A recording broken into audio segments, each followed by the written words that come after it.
Close Up presents Hello 8920. Close Up. The closer, the better. Eid মুবারক প্রিয় শ্রোতা, আপনাদের সবাইকে আমন্ত্রণ জানাচ্ছি ক্লোজ আপ প্রেজেন্টস হ্যালো 8920 তে। আমি আরজি কিবরিয়া রয়েছে আপনার সঙ্গে এবং আপনারা শুনছেন এবিসি রেডিও এফএম 89.2। চমৎকার একটি ঈদ আমরা উদযাপন করলাম। নিশ্চয়ই যারা গ্রামে বসে কিংবা যারা ঢাকার বাইরে থেকে আমাদের এই অনুষ্ঠানটি শুনছেন কিংবা ঢাকার ভেতরে আছেন, বিশেষ করে ঢাকাবাসীর জন্য তো চমৎকার বলবো এই কারণে যে ঢাকা শহরটা ফাঁকা হয়ে যায়, এটাই তাদের জন্য আনন্দের অন্যরকম উপসর্গ আমরা বলবো। আর বিশেষ করে যারা দেশে গেছেন পরিবার পরিজনের সঙ্গে ঈদ কাটাচ্ছেন, অনেকে ফিরে আসা শুরু করেছেন, তাদের সবার জন্য শুভকামনা জানিয়ে শুরু করছি আমাদের আজকের এই অনুষ্ঠান। হ্যালো 8920 জীবনের গল্প বলে, আজকেও তার কোনো ব্যতিক্রম হবে না। অন্যরকম একটা জীবনের গল্প নিয়ে আজকে আমাদের যাত্রা শুরু হচ্ছে। কে রয়েছে আমার সঙ্গে প্রথমেই পরিচিত হব। তার আগে বলতে চাই, অনুষ্ঠান চলাকালীন সময় যদি আপনি আমার সঙ্গে কানেক্ট হতে চান, চলে আসতে পারেন আমার ফেসবুক পেজে। পেজের ঠিকানা www.facebook.com/kibriya.rj। আমি আবারও বলি www.facebook.com/KEBRIA.RJ। পেজে আছে আরজে কিবরিয়া নামে। হ্যাঁ, একটু পরিচিত হই। ওকে, আপনি আপনার নামটা একটু বলেন। আমার নাম হচ্ছে বিনি। বিনি, বয়স কত এই মুহূর্তে অনুমান? আমার বয়স হচ্ছে 21 বছর। 21 বছর। বিনি কোথায় থাকেন? এমনি ঢাকায় আছেন নিশ্চয়ই? হ্যাঁ, আমি ঢাকায় আছি। জন্ম জেলা? আমার জন্ম ঢাকায়, আমার জেলা হচ্ছে নরসিংদীতে। মানে ওটা হচ্ছে পৈতৃক ভিটা যেটাকে বলে? পৈতৃক ভিটা বলতে ওটা হচ্ছে আমার মায়ের ভিটা, আমি আর কি ওইটাতেই পরিচিত। ঠিক আছে, আমরা একেবারে ছোটবেলা থেকেই শুনতে চাই, যেখান থেকে আপনার মনে আছে, স্টেপ বাই স্টেপ ক্রোনোলজিক্যালি আমরা যাবো আর কি। জি, আপনি বলুন। আমার গল্পটা আসলে শুরু হয়েছিল আমার বাবা মার থেকেই শুরু করতে চাচ্ছি। তো আমার বাবা মার বিয়েটা হয়েছিল ফ্যামিলিগত ভাবেই। আমার বাবা হচ্ছে একজন মানে আর্মিতে ছিলেন। তো আমরা মিরপুর কোয়ার্টারে থাকতাম। তো হচ্ছে আমার বাবার সাথে কোনোভাবে আমার মায়ের একটা লিঙ্ক আপের মাধ্যমে বিয়ে হয়। আমার নানু বাড়ি থেকে, নানু বাড়ির সবাই বিয়েটা দিয়েছিল। তো বিয়ের কিছুদিন খুব ভালোই যাচ্ছিল, বাট আমার বাবার মধ্যে একটা জিনিস আমার মা দেখতো, মানে আমার বাবার দেশে আমার মাকে নিয়ে যাচ্ছে না। তো আমার মা বলল যে কি ব্যাপার, তুমি আমাকে কেন, আমার বাবার হোম ডিস্ট্রিক্ট হচ্ছে পাবনায়, বলে নিচ্ছি, তো তুমি আমাকে কেন পাবনাতে নিয়ে যাচ্ছ না? তো আমার বাবা অনেক দেখা যেত কজ দেখাইতো যে এখন এই কারণে নিচ্ছে না, ওটার কারণে নিচ্ছে না, এরকম আর কি। তো একটা সময় আমার মা অনেক ফোর্স করার পরে সে নিতে বাধ্য হয়। যখন নিতে বাধ্য হয় তো আমার মা হচ্ছে গ্রামে যায়। তো গ্রামের যেটা থাকে যে একটা সমালোচনার প্রভাব থেকেই থাকে। তো আমার মা যখন গ্রামে গেল তখন জানতে পারলো যে আমার বাবার আগে একটা বিয়ে হয়েছিল। তো আমার বাবার একটা বিয়ে হয়েছিল, ওখানে ওনার 2টা মেয়ে এবং 2টা ছেলেও আছে, ওরা অনেক বড়। তো হচ্ছে আমার মা তখন ভাবলো যে যেহেতু হয়ে গেছে, বাচ্চা কাচ্চাও আছে, এখন আর কি করার। আর আমার বাবা যেহেতু ঢাকায় থাকে, আমার মা বললো যে ঠিক আছে, ওরা ওদের মতো গ্রামে থাকুক, আমি তো ঢাকাতেই থাকি, আমি তোমার সাথে ঢাকায় থাকবো। তারপর আমার বাবা আর মা ঢাকায় ব্যাক করলো। দেন বিয়ের 2 বছর পর আমি হলাম। তো আমি যখন হই খুব ভালোই চলছিল, মার মুখেই শুনেছি বাবা আমাকে অনেক আদর করতো। বাবা কি করতো? আর্মিতে ছিলেন। ও, আর্মিতে ছিল, রাইট, একটু আগে আপনি বলছিলেন, রাইট। ওকে। তো আমার বাবা আমাকে নাকি অনেক আদরই করতো, আমার মা বলেছিলেন। তো যখন আমার বয়স 2 বছর হলো, একদিন হঠাৎ করে আমার বাবাকে কোথাও খুঁজে পাওয়া যাচ্ছে না। সবাই খুঁজছে, আমার দাদু বাড়ি থেকে খুঁজছে, আমার নানু বাড়ি থেকে খুঁজছে, অফিস থেকে খুঁজছে, আমার মা খুঁজছে, কোথাও থেকে পাচ্ছে না। তো আমার বাবার যাওয়ার ঠিক 2 থেকে 3 দিন পর হঠাৎ করে বাসায় পাওনাদার আসা শুরু করলো। যে পাওনাদার? হ্যাঁ, আমার মাকে এসে বলতেছে যে আপনার হাজবেন্ড তো এত এত টাকা নিয়ে গেছে, এখন আমাদের টাকাগুলো আপনাকে পরিশোধ করতে হবে। ওকে। তো ওই সময় আমার আম্মা খুব একটা বিব্রতকর অবস্থায় পড়ে গিয়েছিল, কি করবে কিছুই বুঝতে পারছিল না। তখন আমার মা বললো যে আমি তো এই ব্যাপারে কিছু জানি না, আপনারা ওনাকে টাকা দিয়েছেন, আমাকে কেন ধরছেন? বলতেছে এত কিছু জানি না, আপনার হাজবেন্ডকে পাওয়া যাচ্ছে না, এই টাকা আপনাকেই দিতে হবে। তো আমার মা নিরুপায় হয়ে কি করবে কিছুই বুঝতে পারছিল না। আমার নানু বাড়িতে ইনফর্ম করলো, তো ওখান থেকে কিছু টাকা পয়সা পাঠাইলো। হঠাৎ করে হারিয়ে যাওয়ার তো সুযোগ নেই, কজ সে তো আর্মি পারসন, তার তো হারিয়ে যাওয়ার কোনো সুযোগ ছিল না। মানে কিভাবে যে চলে গেলেন উনি, এই গল্পগুলো পরবর্তীতে আপনি শুনেছেন, মানে আপনি আসলে আমি এটা শুনেছি, রাইট, আপনি এভাবেই শুনেছেন আর কি। ওকে, ঠিক আছে, শুনেছি। তো যখন চলে গেল তো দেখা যেত লোকজন এসে আমাদের ঘরের ফার্নিচার গুলা নিয়ে যেত, আর এমন ভাবেই নিত যে দেখা যেত আমার ভালো কিছু কাপড় ছিল, ওগুলো ওনারা নিয়ে যেতেন টাকার বিনিময়ে, যে আপনি টাকা দিতে পারছেন না এরকম। প্রায় 4-5 লাখ টাকার মতো ঋণ করেছিলেন। একটা পর্যায়ে দেখা যায় কিছু পাওনাদার আমাকে নিয়ে আটকায় রাখতো, তখন আমার বয়স 3 বছর। তো আমাকে নিয়ে আটকে রাখতো যে আপনার বাচ্চাকে রেখে দিছে, আপনি টাকা দিয়ে আপনার বাচ্চাকে ছুটায় নিয়ে যাবেন। তো তখন হচ্ছে আমার মা দেখা যেত আমার নানু বাড়ি থেকে টাকা পয়সা এনে দিত। তো আমার মামারা এক সময় আমার মার উপরে খুব রেগে যায় যে এত টাকা পয়সা দিচ্ছি তোকে আর আমরা দিতে পারবো না, তোর রাস্তা তুই দেখ, আমরা কিছু করতে পারবো না। আচ্ছা। তখন হচ্ছে আমার মা আমাকে আমার নানু বাড়িতে রেখে আসেন যখন আমার বয়স 3 বছর, যে ঠিক আছে টাকা পয়সা দিতে হবে না, আমার মেয়েটাকে তো সবাই নিয়ে আটকায় রাখে, তোমরা জাস্ট আমার মেয়েটাকে একটু রাখো। তো আমার মা আমাকে রেখে এসে ঢাকায় নাকি একটা চাকরি নিয়েছিল, তো চাকরি করতো, ওই দেনা পেনা দিত, আমার মাও আর কি থাকতো। তো আমি ওখানে বড় হয়েছি ভাইয়া। আমি আমার মাকে দেখতে পেয়েছিলাম 2004 সালে। জি। আমার জন্ম হচ্ছে 95-তে, আমি আমার মাকে দেখেছি 2004 সালে। এর মধ্যে আমি আমার মাকে একদিনও দেখিনি। কেন? আমি পরবর্তীতে শুনেছি যখন আমার মার সাথে দেখা হয়েছিল যে আমার মা আমাকে দেখতে যেত কিন্তু কখনো কাছে ডাকতেন না, কারণ আমার মার খারাপ লাগতো যদি আমি আসতে চাই আমাকে আনতে পারতো। কোথায় রেখেছিল আপনাকে? নানু বাড়িতে, নরসিংদীতে। নানু বাড়িতে রেখে আপনার মা কি করতো? আমার মা ঢাকায় এসে চাকরি করতেন। আমার বাবাকে তখনও খুঁজে পাচ্ছে না। আগের বাড়ি থেকেও খুঁজে পাচ্ছে না? না, আগের বাড়ি থেকেও খুঁজে পাচ্ছে না। মানে উনি ধার দেনা করে পুরোপুরি পলাতক হয়ে গেছেন? পলাতক হয়ে গেছেন, ওনাকে খুঁজেও পাচ্ছেন না। ওকে। তো তখন হচ্ছে আমি আমার নানু বাড়িতে বড় হই। আমার হচ্ছে 5টা মামা, 4টা মামা একই বাসায় আর কি থাকেন, জয়েন্ট ফ্যামিলি, আর একটা মামা একটু দূরেই থাকেন। ওকে। নানু বাড়িতে বড় হওয়া, মামা মামির মাঝখানে অনেক অবহেলাই বড় হয়েছি। 2004-এ তখন অনেক বন্যা হয়েছিল, আমার মা আমাকে গিয়েছিল, আমার মা আর হচ্ছে একটা আন্টি, ঢাকা থেকে 2 জন গিয়েছিল আমার কাছে। তো যখন ফার্স্টে যায় আমার আম্মা, তো ওই আন্টিটা আর আমার আম্মা আমার সামনে এসে দাঁড়ায়। তো আমাকে বলতেছে যে আন্টিটা, যে বলো তো কে তোমার মা? তা আমি তো আমার মাকে চিনি না, কখনো মা বলে ডাকিও নি, আর মা কি জিনিস সেটাও আমি বুঝতাম না। তা আমি ভুলে কি করছি, আন্টিটাকে না ধরে, আমার মাকে না ধরে আন্টিটাকে ধরে ফেলছি। তো আমার মা এটাতে অনেক কষ্ট পাইছে যে আমার সন্তান আমাকে চিনে না। তো পরে আন্টিটা আমাকে বললো যে বাবা, আমি তো তোমার মা না, তোমার মা হচ্ছে এটা। তো তখন আমার মা হচ্ছে আমাকে জড়ায় ধরে খুব কান্নাকাটি করলো। ওই সময় আমার অবস্থাটা এমন ছিল যে আমি খুব শুকনা ছিলাম, চুলগুলো কেমন ছিল, আমার মার অনেক কষ্ট লাগছে আমাকে দেখে যে আমার বাচ্চাটা এত অবহেলায় এত কষ্টে বড় হয়েছে। তখন হচ্ছে আমার মা ডিসিশন নিল যে আমি ওকে আজকেই ঢাকায় নিয়ে যাব। তো ওই দিনই আমি আবার, আমার মা থাকেনি ওখানে, ওই দিনই আমরা ঢাকায় ব্যাক করি। তো ঢাকায় আসার পর, তখন বয়স কত আপনার? 4-এ পড়ি। ক্লাস 4-এ পড়েন। ওকে। তো এই প্রথম মাকে সেইভাবে স্মৃতির জায়গা থেকে মনে রাখার মতো করে দেখা? হ্যাঁ, মনে রাখার মতো করে দেখা। ওকে। তো আমি ঢাকায় ব্যাক করি। তো এখন হচ্ছে আমি আমার মাকে কখনো মা বলতে পারিনি। আমার মা বলতে প্রায় 6 থেকে 7 মাস টাইম লেগেছিল। কি বলতেন এই সময়টাতে? কিছুই বলতেন না? কিছুই বলতাম না, এমনি আপনি করে সম্বোধন করতাম।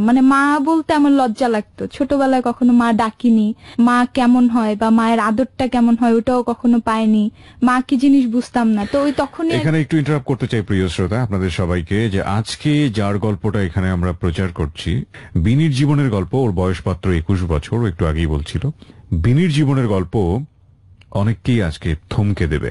শুধু এতটুকুই বলতে পারি, বিনির সাথে আমার পরিচয় হয়েছে সকাতে। সকার ব্যাপারটা আপনারা নিশ্চয়ই জানেন, স্কুল অফ ক্রিয়েটিভ আর্টস, এবং স্কুল অফ ক্রিয়েটিভ আর্টসে ও স্টুডেন্ট হিসেবে অ্যাডমিশন নিতে এসেছিল।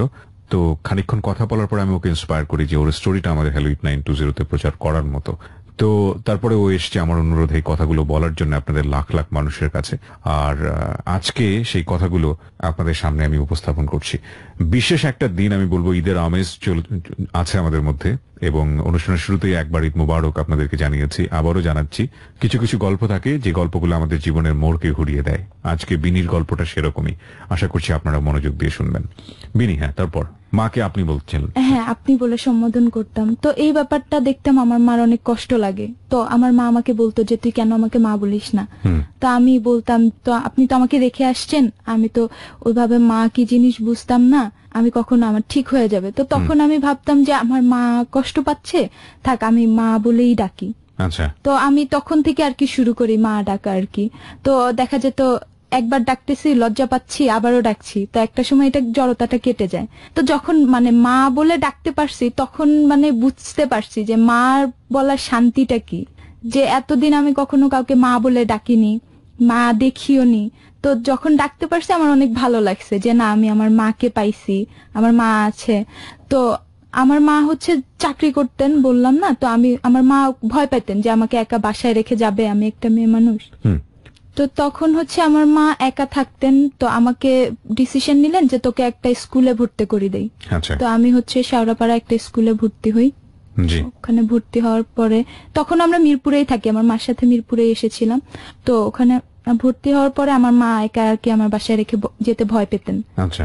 তো তখন আমার মা বললেন কি যে বাবা আমার তো এভাবে তোকে নিয়ে খুব ভয় লাগে, তো আমি ভাবতেছিলাম তোকে একটা মাদ্রাসায় ভর্তি করে দিব, তুই মাদ্রাসায় পড়, তোর জন্য ভালো হবে আমার জন্য ভালো হবে। তো তখন হচ্ছে আমি ডিসিশন নিলাম যে ঠিক আছে, আমারও মনের মধ্যে আসলো যে আমি মাদ্রাসায় ভর্তি হব। তো আমি মোহাম্মদপুরে একটা মাদ্রাসায় ভর্তি হই, ওটা হচ্ছে মাদ্রাসাও ছিল এতিমখানাও ছিল। তো ওখানে মানে যে টাকা দিয়ে পড়ে তাকে ওইভাবে রাখে, আর যে টাকা দিয়ে পড়ে না তাকে ওইভাবে রাখে। তো ওখানে যখন ভর্তি হই, এটা হচ্ছে 2005-এর ঘটনা। তখন হচ্ছে ওখানে আমার থাকা খাওয়া সহ 4000 টাকা দিতে হবে। তো ওখানে আমি ছিলাম 3-4 মাস। আমার মা খুব ভালোভাবেই টাকা পয়সা শোধ করতেন। তো 2005-এর লাস্টের দিকে এসে আমার মার ব্লাড ক্যান্সার ধরা পড়ে। হ্যাঁ, ব্লাড ক্যান্সার ধরা পড়ে। কিভাবে হলো এটা? এটা হচ্ছে আমার মার শারীরিক পরিস্থিতি দিন দিন খারাপ হতে যাচ্ছিল। ওই সময় কি বাবার খোঁজ পাওয়া যায়নি? না, তখনও বাবার খোঁজ পাওয়া যায়নি। এর মধ্যে আবার আমি শুনেছিলাম যে আমার বাবা একবার নাকি ব্যাক করেছিলেন। তো যখন ব্যাক করেছে আমার মা আর কি রাগে আর ওনাকে যে রিসিভ করেনি, হ্যাঁ, যে তুমি আমাকে রেখে আমার এই বাচ্চাটাকে রেখে চলে গেছো, আমি তোমার সাথে আর থাকবো না। তো উনি নাকি আর কিছুই বলেন, মানে এরপর আর খোঁজ খবর নেয়নি আসলে বাবার সম্পর্কে। তখন ওই ফ্যামিলির সাথে যোগাযোগ ছিল, আমাদের সাথে ছিল না। মানে সে অর্থে বাবা নাই, কিন্তু ডিভোর্স হয়নি। ডিভোর্স হয়েছে, মানে ডিভোর্স হয়ে গিয়েছিল, মা ডিভোর্স দিয়ে দিয়েছিলেন বাবাকে। মা দিয়ে আচ্ছা, দিয়েছিল। এরপর মা একাই ফাইট করতো? হ্যাঁ, একাই ফাইট। কোথায় জব করতে উনি? উনি হচ্ছে একটা এনজিও তে জব করতেন, ওটার নাম হচ্ছে রিচার্স ইকোনমিক ডেভেলপমেন্ট সোসাইটি।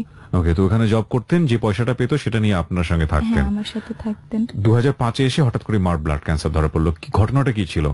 কিভাবে বুঝতে পারলো যে ব্লাড ক্যান্সার? আমার মার হচ্ছে মানে শারীরিক অবস্থান দিনে দিনে খুব চেঞ্জ হচ্ছিল, মানে বুঝতেছে যে কিছু একটা হচ্ছে। তো আমার মা অনেক ট্রিটমেন্ট করাইছে, কোনোভাবেই কিছু ধরা টরা পড়তেছে না। তো লাস্টে একটা পরীক্ষার মাধ্যমে ধরা পড়ে যে আমার মার ব্লাড ক্যান্সার হয়েছে। আপনি জানতেন এটা? মানে আপনি পাশাপাশি ছিলেন? হ্যাঁ, আমি তখন আমার মার সাথে, আমি ঢাকায় আসার পর আমার মা যেখানে যেতেন আমাকে নিয়ে যেতেন। ফার্স্ট আপনার কাছে যখন স্টোরিটা আসলো, যখন প্রথম এটা রিভিল হলো, আমি পুরো স্টোরিটা একটু জানতে চাই, একটু শুনি ঘটনাটা আপনার কাছে কিভাবে আসলো, আপনার প্রতিক্রিয়া কি ছিল এই মুহূর্তে। যদিও প্রশ্নটা করা একেবারেই অবান্তর, কারণ জীবনের শ্রেষ্ঠ সম্পদ হচ্ছে তার মা, এবং শৈশবে পায়নি, একটা পর্যায়ে গিয়ে পেল। তার পাওয়ার মাত্র কিছুদিনের মধ্যেই সে জানতে পারলো তার মার ব্লাড ক্যান্সার। তো সেই সময় তার এক্সপ্রেশন বা ইমোশন লেভেলটা কি হবে সেটা নিয়ে প্রশ্ন করাটা আসলেই অবান্তর। তারপরেও আমি একটু শুনতে চাই স্টোরিটা। আচ্ছা, তো যখন হচ্ছে আমার মার সাথে আমি হসপিটালে যাই, তো তখন ডক্টর আর কি আমার মাকে বলতেছিলেন যে আপনার সাথে কি কেউ এসেছে, আমি তার সাথে একটু কথা বলতে চাই। তো আমার মা বলল যে না, আমার ওরকম ভাবে কোনো গার্ডিয়ান আসেনি, আমার মেয়ে এসেছে, আমার মেয়েটা তো ছোট, আপনি আমাকেই বলেন। তো তখন আমি ব্লাড ক্যান্সার কি আমি বুঝতাম না, বা ক্যান্সারটাও বুঝতেন না। তখন আমি মানে ওইটা সম্পর্কে আমার কোনো ধারণা ছিল না, কারণ আমি বড় হয়েছি গ্রামে। তো তখন আমার মা কি করলো, আমাকে নিয়ে গেছে যে আমাকে বাইরে বসায় রাখবে। তো আমার মা আমাকে ভিতরে নিয়ে গেছে। তো তখন ডাক্তার বললো যে ব্লাড ক্যান্সার হয়েছে। তো আমি দেখলাম যে আমার মার মনটা অনেক খারাপ হয়ে গেছে, চেহারায় দেখলাম যে একটা কষ্টের ছাপ। তো আমি তখনও বুঝতেছিলাম না যে আসলে ব্লাড ক্যান্সারটা কি। তো আমার মা যখন বের হয়ে আসলো তখন আমি বললাম, মা এটা কি অসুখ, এটা হলে কি হয়? তো আমার মা বলতেছে যে এটা কিছু না, ঠিক হয়ে যাবে, ওষুধ টষুধ খেলে ঠিক হয়ে যাবে, তুই চিন্তা করিস না, চল আমরা বাসায় যাই। তো আমরা বাসায় চলে আসলাম। তো ব্লাড ক্যান্সার হলে তো প্রচুর টাকা খরচ করতে হয়, আমার মার এত টাকা ছিল না। আমার মামার দিক থেকে ছিল, কিন্তু তারা রাগ করে আর কোনো হেল্প করেনি, আর আমার মার সাথেও যোগাযোগ অফ করে দিয়েছিল তারা। তো তখন হচ্ছে আমার মাকে আমি দেখতাম যে হচ্ছে বারডেমে যেতেন, ওখানে গিয়ে মানে ব্লাডটা চেঞ্জ করতেন, আমাকে নিয়ে যেত। তো আমি দেখতাম মানে বিছানায় শোয়া, মানে একদিক থেকে রক্ত যাচ্ছে, ফিল্টার করে আবার আরেক দিক থেকে রক্তটা অন্য পাশ দিয়ে ঢুকানো হচ্ছে। তো একটা সময় আমি আস্তে আস্তে, তো আমার ওই যে আন্টিটা, ওনাকে জিজ্ঞেস করলাম যে আন্টি এই রোগটা কি, এটা হলে কি হয়? তখন আন্টিটা আমার বললেন যে এই রোগটা হলে মানুষ বাঁচে না, মারা যায়, খুব অল্প কিছুদিন বাঁচে। তো তখন আমার অনেক মানে খারাপ লাগতেছিল যে আমি এই অল্প কিছুদিনে আমি আমার মাকে পেলাম, আমি এখনই হারাই ফেলবো। তখন আন্টিটা আমার মানে আমি তখন কান্না করে দিছি। তো আন্টিটা আমাকে বুঝাইলো যে কান্না করিস না, এটা কোনো ঠিক হয়ে যাবে, আমরা আসি না, আমরা দেখবো, সবাই দেখবো। তো ওইভাবে আমাকে বুঝাই দিলেন। তো আমার মা আবার বলছে কি যে ওরে কিছু বললো না, তো ও তো ছোট মানুষ, ও বুঝবে না, ওরে কিছু বলার দরকার নাই, আমার বাচ্চাটা এমনিতে অনেক কষ্টে বড় হয়েছে, আমি চাই না ও আর কোনো কষ্ট পাক। তো তখন আমরা এভাবেই থাকতে থাকি। তো একটা সময় হচ্ছে কি দেখা যাচ্ছে আমার মার অসুখের টাকা, বাসা ভাড়া, আমার টাকা, মানে আমার মার জন্য অনেক কষ্ট হয়ে যাচ্ছিল। তো তখন দেখা যেত কি আমার টাকাটা আমার মা কিছুদিন পর পর দিতেন, তখন তো আপনি এতিমখানাতেই? হ্যাঁ, তখন আমি ওখানেই আছি। তো আমি ওখানে যখন থাকি ওই রুমটায় টোটাল 6 জন ছিলাম আমরা। তো এই আপুগুলো আমাকে খুব আদর করতেন। তো ওই আমাদের যে ইনচার্জ ছিলেন, যে আন্টিটা টাকাটাও তুলতেন, উনি এসে অনেক খারাপ খারাপ কথা বলতেন। খারাপ বলতে মানে গালি দিতেন না, মানে এমনি ঝাড়ি টাড়ি মারতেন, অনেক ছোট করে কথা বলতেন যে টাকা দিতে পারো না তাহলে এখানে থাকো কেন, এতিমখানায় চলে যাও, এখানে তো তোমার থাকার যোগ্যতাই নাই, তুমি এখানে আসো কেন। অনেক সময় দেখতাম কি যে ওই আন্টিটা আসলে আমি ভয়ে খাটের নিচে লুকায় থাকতাম, যে উনি আসলে আমাকে দেখলে অনেক কথা শোনাবে। উনি চলে গেলে আবার বের হইতাম। তো একটা সময় উনি কি করলো, আমার সিটে একটা মেয়েকে উঠাই দিলেন। তো আমি তো ওই সিটেও থাকতে পারবো না। তখন দেখা যেত ওই রুমে টোটাল 6 জন, তো আমিও ছিলাম। তো উনি আর কি জানতো না যে আমি আছি, এমনি শুনতো কিন্তু উনি আমাকে দেখতো না, কারণ উনি আসলে আমি লুকায় থাকতাম। দেখা যেত বাথরুমের দিকে যাইতাম বা বারান্দায় যাইতাম বা খাটের নিচে লুকাইতাম যেন উনি আমার কথা না শোনাইতে পারে। তো হচ্ছে আমার মাকে ফোন দেই যে মা এরকম এরকম আমাকে তো অনেক কথা শোনাচ্ছে, আমি কি করব। তো আমার মা বলতেছে ঠিক আছে আমি আসতেছি, এসে হচ্ছে আমি কথা বলে আমি ব্যাপারটা ক্লিয়ার করে যাচ্ছি। তো আমার মা আসে হচ্ছে বলে যে আমার তো একটু প্রবলেম, আমি 2-1 মাসের মধ্যে টাকাটা ক্লিয়ার করে দেবো, ওকে রাখতে দেন। তো দেখা যায় ওনাকে বলে যাওয়ার পরও উনি আইসা আমাকে কথা শোনা দিতে নেই। তো তখন আমি একটু, আমার খারাপ লাগে যে আমার মা দিতে পারছে না, থাক আমি এখানে থাকবো না, আমি কেন 4000 টাকা দিয়ে থাকবো, আমার মার জন্য কষ্ট হয়ে যাচ্ছে। তখন আমি কি করি, আমার মানে ব্যাগ ট্যাগ গুছায় আমি এতিমখানায় চলে যাই, যে আমি ওখানেই থাকবো। তো আমি ওই আন্টিটাকে যা বলি যে আন্টি আমি ওখানে চলে যাচ্ছি, আমার মাকে বলবেন যে আমি ওখানে গেছি। তো আমার মা আসতেন 2-3 দিন পর পর আসতেন। তো দেখলেন যে আমি এতিমখানায় চলে গেছি। তো এটা দেখে আমার মা অনেক কষ্ট পায় যে আমি তোকে আনলাম একটু ভালো রাখবো, তাও রাখতে পারতেছি না। তো আমি বললাম থাক, তুমি কষ্ট পাও না, পড়াশোনা করাটাই তো হচ্ছে কথা, এতিমখানায় থাকলেই কি আর এখানে থাকলে কি। বাট এতিমখানার পরিবেশটা অনেক নোংরা ছিল, এখনো আছে। আমি মাঝে মাঝে ওখানে যাই, বাচ্চাদের সাথে কথা বলি, দেখতে যাই, আমার ভালো লাগে ওদের সাথে কথা বলতে। তো আমার মা বলতেছে যে এই নোংরায় তুই থাকবি, থাকার দরকার নেই। আমি তো 3-4 দিন ছিলাম, আমার অভ্যাস হয়ে গেছে, আমি পারবো, সমস্যা নেই। কোন ক্লাসে তখন আপনি ওখানে? তখন আমি ওখানে ক্লাস 5-এ। ক্লাস 5-এ পড়েন, মানে ওই সময় দেখেন ক্লাস 5-এর বাচ্চাদের এই বৈষয়িক বিষয়গুলো কিন্তু বোঝার বয়স না, কিন্তু ও পরিস্থিতিতে পড়ে এই বিষয়টা বুঝতে শিখে গেছে যে আমার মাকে সাপোর্ট করার জন্য আমার এই নোংরাটা মেনে হলেও আমার এখানে থাকতে হবে। এবং কেন জানি আমাদের সমাজে মেয়েরা এই জিনিসগুলো খুব দ্রুত বুঝে যান। যাই হোক, বলেন তারপর। তো তারপর হচ্ছে এইভাবে আমি পড়তে থাকি ওখানে মাদ্রাসায়। যখন আমি ক্লাস 8-এ উঠি তখন আমার মার অবস্থাটা খুব খারাপ হয়ে যায় 7-এর দিকে এসে, 2007-এ। তখন মানে আমার মার দিন দিন এমন অবস্থা হয় যে আমার মা চাকরিও করতে পারতেছে না, মানে শরীরের সাথে আর কুলাচ্ছে না। তো তখন আমি ভাবলাম যে আমি কি করব, আমি তখন ভাবতেছিলাম বসে বসে যে আমি কি করব। তো তখন আমি পড়াশোনা স্টপ করে দেই। আমি ওখান থেকে না বলেই, এতিমখানা থেকে না বলেই আমি আমার মার বাসায় চলে যাই। তো বাসায় যায় দেখি মার অনেক জ্বর। তো আমার দেখে অনেক খারাপ লাগতেছে যে আমার মা শুয়ে আছে অসুস্থ।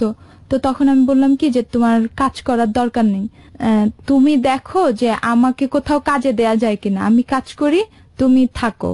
মানে আমার মার অবস্থা দেখে আমার খুব খারাপ লাগতেছিল। তখন আমার মা বলতেছে না এটা তো হতে পারে না, আমি এটা কোনো দিনই পারবো না, হ্যাঁ তুই থাক, দেখি একটা কিছু হয়ে যাবে। তো মার মাথায় পানি টানি দিলাম, রান্না টান্না করে খাওয়াইলাম। তো 2 দিন জ্বর ছিল, জ্বর কমছে। জ্বর কমার পরে আমার মা আবার কাজে গেলেন।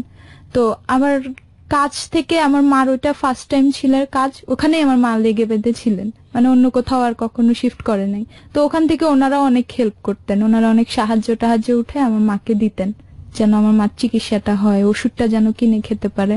তো আমার মামা মামিকে জানানো হয়েছিল, বাট ওনারা ওইভাবে কোনো কেয়ার করে নাই। আমার মামাকে যখন আমি ফোন দেই যে মামা আমার মা তো অনেক অসুস্থ, আমার মা মনে হয় বেশি দিন বাঁচবে না, আমার মার ব্লাড ক্যান্সার হয়েছে, তোমরা এখন কিছু একটা করো। মামা বলতেছে যে তোর মাকে তো অনেক টাকা পয়সা দিছি, এখন আর আমাদের পক্ষে সম্ভব না, তো এখন তোদেরটা তোরাই বুঝ, আমরা আর জানি না, এটা বলে দেয় আমার মামা। তো আলটিমেটলি আপনি এবং আপনার মা এই দুইটা মানুষের পেছনে একমাত্র আল্লাহ ছাড়া ওই সময়টা তার কেউ ছিল না। আচ্ছা। তো তারপর হচ্ছে 2008-এ এসে আমার মা, আমি বলি কি মা তাহলে চলো আমরা বাড়িতে চলে যাই নরসিংদীতে, আমাদের এখানে থাকার দরকার নেই। তো আমার মা বলতেছে যে ওরা তো আমাদের উপরে রাগ করে আছে, আমরা কিভাবে যাব। তো আমি বললাম কি যে আমি তো ওখানে বড় হয়েছি, একটা বুদ্ধি করি, চলো তুমি বলবা যে আমি ওখানে যেতে চাই, আমি ওখানেই থাকবো, আমি ঢাকায় থাকবো না, আমার ভালো লাগে না, এটা বলে চলো চলে যাই। তো আমার মা বলতেছে যে ঠিক আছে চল। আমার মাও আর পারতেছে না, কি করবে, আমার মা মানে নিরুপায়। তো নরসিংদীতে কে কে ছিল? আমার মামা ছিল। মামার পরিবার, আপনার নানুরা? হ্যাঁ, আমার নানুও ছিল। আচ্ছা। তো তখন হচ্ছে আমি বাড়িতে চলে যাই। তো বাড়িতে যাওয়ার পর আমার মাও আমার সাথে যায়। ওখানে যাওয়ার পর আমার মা অনেক অসুস্থ হয়ে পড়ে, একদম বিছানায় পড়ে যান। তখন আমার মা কিছুই করতে পারেন না, মানে নিজের হাতে খাবারটা খাওয়া ছাড়া মানে আর কোনো কিছু করার মতো শক্তি ওনার ছিলেন না। তখন হচ্ছে মানে বাথরুম করা, মানে সবকিছু বিছানায় করতেন বলতে মানে ওয়াশরুমে হেঁটে যেতে কষ্ট হতো। তো পরিষ্কার করা, হেল্প করা কে করতো? আমি করতাম, মানে গ্রামের ওয়াশরুম গুলো তো দূরে হয়, তো আমার মার জন্য আমি একটা পটি রেখে দিতাম, তো আমি সবকিছু করতাম তখন, আমার মার যত হেল্প। প্রিয় শ্রোতা, আমরা বিরতি নেব এই পর্যায়ে। বিনির জীবনের গল্প আপনারা শুনছেন। বিনি আজকে এখানে এসছে। বিনির সাথে আমার পরিচয়ের বিষয়টা বলছিলাম সকাতে। সকা সম্পর্কে আপনারা জানেন, স্কুল অফ ক্রিয়েটিভ আর্টস, এটা আমার স্কুল। এটা বেসিক্যালি মিডিয়া প্রফেশনাল তৈরি করার জন্য এখানে আমরা ট্রেনিং এর ব্যবস্থা করেছি। যাই হোক, সকা নিয়ে বলবো না, এখানে ও এসেছিল একটা কোর্স করার জন্য, ট্রেনিং নেবার জন্য, এবং তারপর ওর সঙ্গে কথা বলতে গিয়ে আমি ওর কিছু বিষয় জানার পর আমার কাছে মনে হয়েছে যে আজকের এই গল্পটা ওকে লাখ লাখ মানুষের কাছে প্রেজেন্ট করার মতো গল্প। সে কারণেই মূলত ওকে আজকে এখানে নিয়ে আসা। আমি ছোট্ট একটা বিরতি নেব এই পর্যায়ে, মাত্র 4 মিনিটের বিরতি। ওকে দেখার জন্য আপনারা আসতে পারেন ফেসবুক পেজে। ফেসবুকের ঠিকানা www.facebook.com/kibriya.rj। আমি আবারও বলছি, www.facebook.com/KEBRIA.RJ। পেজটি আছে RJ কিবরিয়া নামে। প্লিজ লাইক দিয়ে দেবেন। লাইক দেওয়ার সঙ্গে সঙ্গে আপনি আমাদের Hello 8920 এবং একই সাথে আমার সঙ্গে কমিউনিকেট করতে পারবেন। এছাড়া যারা আমার সঙ্গে সরাসরি যোগাযোগ করতে চান, আমার ওয়েবসাইটের মাধ্যমেও যোগাযোগ করতে পারেন। আমার ওয়েবসাইটের ঠিকানা হচ্ছে www.rjkibriya.com। RJ কিবরিয়া কিন্তু একসাথে না, আরজের পর একটা হাইফেন আছে, তারপর কিবরিয়া KEBRIA.com। আপনি যদি গুগলে সার্চ করেন RJ কিবরিয়া নামে, আমার বানানটা যদি ঠিক থাকে, তাহলে প্রথমে আপনি আমার FB পেজটা পাবেন, যেখানে প্রায় 14 লাখের মতো মেম্বার রয়েছে, এবং পরেই পাবেন হচ্ছে আমার ওয়েবসাইটটা। এটা আমার ব্লগ এবং ফটোগ্রাফি ওয়েবসাইট। তো ওখান থেকেও আপনি আমার সঙ্গে লেটস টক নামে যে সেকশনটা আছে, ওখান থেকে আপনি কথা বললে আমার মেইলে চলে আসবে, আমি আপনার রিপ্লাই দেব। আর প্রিয় শ্রোতা, এই অনুষ্ঠানে যোগাযোগ করতে চাইলে আপনি আমাদেরকে ফোন করতে পারেন। আমাদের ফোন নম্বরটি হচ্ছে 09613892892। আমি আবারও বলছি 09613892892। ফিরে আসছি ঠিক 4 মিনিট পর। Close Up presents Hello 8920. Close Up. The closer, the better. Close Up presents Hello 8920. Close Up. The closer, the better. আরো একবার মোস্ট ওয়েলকাম। 4 মিনিট পর আপনারা শুনছেন close Up presence Hello 8920 ABC radio FM 89.2 তে। কিবরিয়া আপনাদের সঙ্গে রয়েছে প্রিয় শ্রোতা, এবং বিনির জীবনের গল্প আজকে এখানে প্রচারিত হচ্ছে। বিনির জীবনের গল্প অন্যরকম একটি হার্ট টাচিং গল্প। যে কথাটা আমি সবসময় বলি আপনাদেরকে, জীবন নাটকের চেয়েও নাটকীয়। অন্যরকম একটা গল্প নিয়ে আজকের এই জীবনের গল্প শুরু হয়েছে। আমি কথা বাড়াতে চাই না। আচ্ছা, এই ফাঁকে আরেকটা জিনিস আপনাদেরকে বলতে চাই, যারা জীবনের গল্প বলার জন্য আমাদের এখানে আসতে চান, প্লিজ আমাদেরকে ফোন করবেন। আমাদের ফোন নম্বর হচ্ছে 09613892892। আমি আবারও বলছি 09613892892। বিনি, আমরা যেখানটায় ছিলাম তারপর আমার মা মানে অসুস্থ। তো তখন দেখা যেত কি যে আমার মার সাথে, তখন অসুস্থ যখন হলো, তখন আমার মার সাথে কানেকশনটা আমার আরো বেড়ে যায়। ঢাকায় আসি, হোস্টেল অল টাইম থাকতে হতো না সঙ্গে। হ্যাঁ, দেখা যায় সব সময় থাকি। তো আমার মা দেখা যেত রাতে যে কোনো সময় অসুস্থ হলে আমাকে টাচ করলে আমি উঠে যেতাম, যে কি বলো, যে আমি পানি খাবো বা কিছু, যত রকমের প্রবলেম আছে আমি তখন সব সময় আমার মাকে সাপোর্ট দিচ্ছি। আবার আমার মামা মামিকেও কাজে হেল্প করতেছি, যে আমি শুধু আমার মাকে নিয়ে পড়ে থাকলে দেখতে পাচ্ছি যে তারা রাগ করতেছে, এখন তাদেরও তো আমার দেখতে হবে, তারা আমার মাকে দেখছে। মানে আপনি লেখাপড়াটা সম্পূর্ণ বাদ দিয়ে আপনি আপনার মা এবং আপনার মামা মামিকে সাপোর্ট করা শুরু করলেন, যাতে করে আপনার মাকে কিছুটা হলেও তারা সাপোর্টটা দেয়। হ্যাঁ, তো তখন হচ্ছে তারা সাপোর্ট দেয় বলতে হচ্ছে আমার মা জাস্ট ওখানে আছেই, আর খাবারটা আমি খাবো, সেই খাবারটা, বাট টাকা পয়সার দিক থেকে তারা তখন আমাদের হেল্প করতো। ট্রিটমেন্টে চলতেছিল না। তখন আমার মার ট্রিটমেন্টের জন্য আমাদের ওই মার অফিস থেকে টাকা পাঠাতেন। প্রতি মাসে একটা 5 থেকে 6 হাজার টাকার অ্যামাউন্ট পাঠাতেন। ওটা দিয়ে ট্রিটমেন্ট চলতো। হ্যাঁ। তো এখন একজন ব্লাড ক্যান্সারের পেশেন্টের 5 থেকে 6,000 টাকার কি হবে? কিছুই তো হয় না। কিছুই হয় না। তখন হচ্ছে ঢাকায় থাকতে যেমন ব্লাডটা চেঞ্জ করতো, ওখানে যাওয়ার পরে সেটাও করতে পারতেছে না।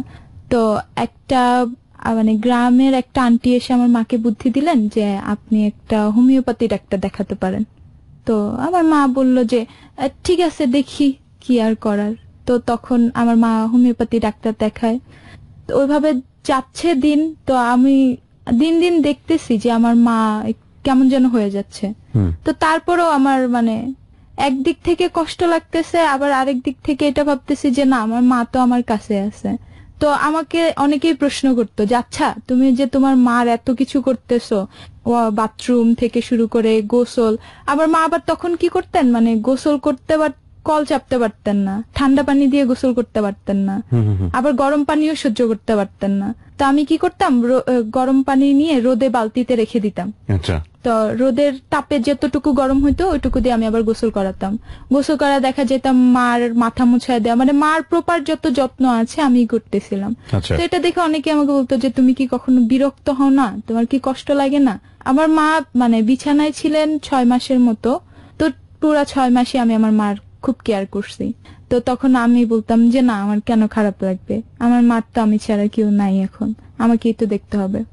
তো আমার মাকে অনেকে বলতেন যে আপনার একটা ছেলে হইলে ভালো হইতো, আজকে আপনার ট্রিটমেন্টটা তো অন্তত পক্ষে আপনার ছেলের টাকায় করতে পারতেন।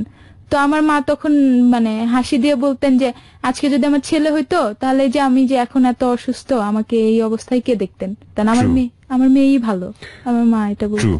ছেলের বউরা সাধারণত এসব করেন না, আসলে করে না তা না, অনেকেই করেন হয়তোবা, বাট রিয়েল সিনারিও হলো একজন মেয়ে, পেটে ধরা মেয়ে যে যতটুকু করবে ছেলের বউ অতটুকু করবে না, এটাই বোধহয় স্বাভাবিক।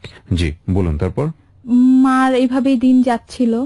যে তো আমি আমার মার 6টা মাস এত মানে কেয়ার করছি যে রাতে যখনই আমার মা আমাকে ডাক দিছে আমি উঠে গেছি। তো 2009 তারিখের ঘটনা এটা, 9 তারিখ রাতে। তো হঠাৎ করে আমার 11:30টার দিকে আমার খুব ঘুম পাচ্ছিল। তো আমি আমার মারে বলতেছি কি মা তোমার কি এখন কিছু লাগবে? আমি বলতেছে কেন? আমি বলছি আমার না অনেক ঘুম পাচ্ছে। বলে তাহলে তুই ঘুমা, আমার লাগলে আমি তোকে ডাকবো। তা আমি সবসময় আমার মা আর আমার নানু ঘুমাইতাম। তো আমার নানু ঘুমাইতেন আমার বাম পাশে, আমার মা ডান পাশে, আমি মাঝখানে ঘুমাতাম। আমার নানু অনেক বৃদ্ধ ছিলেন, আমার নানুর ওইটা ছিল না যে আমার মার সেবা যত্ন করবেন। তো বললো কি আচ্ছা ঠিক আছে তাহলে তুই ঘুমা, আমি তোকে ডাক দিব যদি আমার দরকার হয়। তো ওই দিন ভাইয়া আমার কি হয়েছে যে আমি ঘুমায় পড়ছি, 11:15টার দিকে নাকি আমার মা আমাকে ডাকতেছিল যে মানে কিছু বলবে না কিছু দরকার, আমি তো জানতাম না। আমার নানু আবার অন্য রুমে ছিল। তো আমার মা আমাকে ডাকতেছে, মানে আমি আর উঠতেছিলাম না নাকি, আমার নানু আর কি পরে বলছে আমাকে ঘটনাটা যে আমি উঠতেছিলাম না। তো তখন আমার নানু এসে আমাকে কি করে ডাকতেছে যে ওঠ, তোর মা ডাকতেছে। তারপরেও নাকি আমি উঠতেছিলাম না। তো আমার নানু রাগ করে কি করছে, আমাকে 2টা থাপ্পড় দিছে যে উঠতেছি না, আমার মা ডাকতেছে। তো আমার মা এটা দেখে নাকি বলছে যে মা থাক করে মায়েরেন না, মেয়েটা তো অনেক কষ্ট করে, মনে হয় ওর অনেক খারাপ লাগতেছে। তো ঠিক 12:02 আগে আমার ঘুমটা ভাঙে। আমি সাথে সাথে ঘড়িটা দেখি, কারণ আমি সবসময় আমার কাছে একটা ঘড়ি রাখতাম। তো আমি যখন উঠি ভাইয়া, উঠার পরে দেখি যে আমার মার মানে কথা বলারটা বন্ধ হয়ে গেছে। তখন আর আমার মা কথা বলতে পারছে না। তো আমি উঠে আমার মাকে অনেক ডাকি যে মা তুমি নাকি আমাকে ডাকছো, বলো কেন। তো ওই মুহূর্তে আমার মা কোনো কথা বলতেছে না। তো আমার নানু বলতেছে যে তোকে তো অনেক ডাকছে, আমিও ডাকলাম তুই উঠলি না, তোর কি এমন ঘুম পাইলো যে তোর উঠতেই পারলি না, এত কিছু করলে এতদিন আর এখন আসা, হয়তো তোর মা তোকে কিছু বলে যাইতো। তো আমি বলছি যে না আমার মা কথা বলবে না কেন। তো আমি ডাকতেছি, কথা বলে না। ওই দিন সারা রাত মার পাশে বসেছিলাম, কোনো কথাই বলতেছে না। তো যখন সকাল হলো আমার মা হাত পা নাড়াইতেছে, আমাকে মানে গালে আদর করতেছে, আমার হাতটা ধরে আদর করতেছে, আমার পিঠে আদর করতেছে, কিন্তু কথা বলতে পারতেছে না। তা আমাকে ডাকছে। তারপরে নাকি আবার আমার ছোট মামাকেও ডাকছে। মামাদের মধ্যে ছোট মামাকে অনেক আদর করতেন, কারণ শুনছি যে আমার ছোট মামাকে আমার মাই মানে লালন পালন করছে। 5টা মামা আর 2টা বোন ছিলেন, তো আমার মা ছিলেন 3 নাম্বার। তো আমার মামাকেও ডাকছে, আমার মামা বাড়িতে ছিলেন না। তো এখন আমি বলতেছি আমার মা কথা বলবে, এখন কথা বলে না, কিন্তু হাত পা নড়তেছে আর কি, আমাকে আদর করতেছে একটু পর পর। তো যখন দুপুরের দিকে 2টা 3টা বাজে, তো তখন দেখলাম আমার মা হাত পাও লড়ে না, মানে একদম জাস্ট শুধু গলার এই জায়গাটা নড়তেছে, আর পুরা মানে কিছুই বলতেও পারতেছে না, জাস্ট তাকায় আছে আর গলার এই জায়গাটুকু নড়তেছে। তো আমি সারাদিনে কিছুই করতে পারতেছিলাম না, আমার এত খারাপ লাগতেছিল যে আমি আসলে কি করব, আমি কিছুই বুঝতে পারতেছিলাম না। মানে নানুরে বলি যে আমি এখন কি করব, তো আমার নানু বলে যে এখন তো আর কিছু করার নাই, তোর মা মনে হয় আর বাঁচবে না, হয়তো আমার মা অনেক অসুস্থ হয়ে গেছে, হাত পা গুলো হয়তো দুর্বল লাগতেছে, এই জন্য পারবে না। জানুয়ারির 10 তারিখে সে যখন মাগরিবের আজানটা দেয়, ঠিক ওই সময় ওই জায়গাটুকু নড়াও বন্ধ হয়ে যায়। আমি সারাদিনে ওই দিন শুধু আমি আমার মার মুখে কয়বার তাকাইছি আমার মনে নাই, আমি শুধু ওই জায়গাটাই তাকাই আছি, নড়তেছে, আমার মা একটু শক্তি পায় কিনা, আমার মা কথা বলতে পারে কিনা, আমি একটু পরে পরেই ডাকতেছি যে মা কিছু বলো, তুমি আমারে কিছু বলো, কিছুই বলতেছে না। তো মাগরিবের আজান দিল, তখন আমার মা মারা যায়। তখন সবাই অনেক কান্নাকাটি করতেছে, কিন্তু আমি কান্না করতে পারতেছিলাম না, আমার এত কষ্ট লাগতেছিল যে আমি পুরা 6টা মাস আমার মার জন্য ফাইট করছি যে আমার মাকে একটু আমি কিছু করতে পারি কিনা, ভালো করতে পারি কিনা, কিন্তু পারিনি। এর মধ্যে আমি আবার মানত করছিলাম যে আমার মার যদি রোগটা ভালো হয় আমি 1 ব্যাগ রক্ত দিব, ব্লাড, ওটাও করতে পারে। তখন আমার মধ্যে এটা কাজ করতেছে যে আমি যে মানতটা করছিলাম হয়তো ওটা আমি করতে পারি না, বিধায় হয়তো আজকে এরকমটা হয়েছে, তখন আমার মধ্যে এটা কাজ করতেছিল। তো আবার ভাবলাম যে আমি কিভাবে করব, আমি তো চিনি না, আমি কোথায় যায় ব্লাড দিব, কি করব। তো তখন সবাই বলতেছে যে তুই একটু কান্না কর। তা আমি কান্না করতে পারতেছিলাম না, আমি আমার মার পাশে বসে আছি, বসে বসে শুধু আমার মার গায়ে হাত দিচ্ছি, মুখে হাত দিচ্ছি। তো তো রাতে হচ্ছে ওই যে ঢাকায় একটা আন্টি ছিলেন আমার মার বান্ধবী, ওনাকে ফোন দেওয়া হয়, উনি রাতের মধ্যেই চলে আসেন।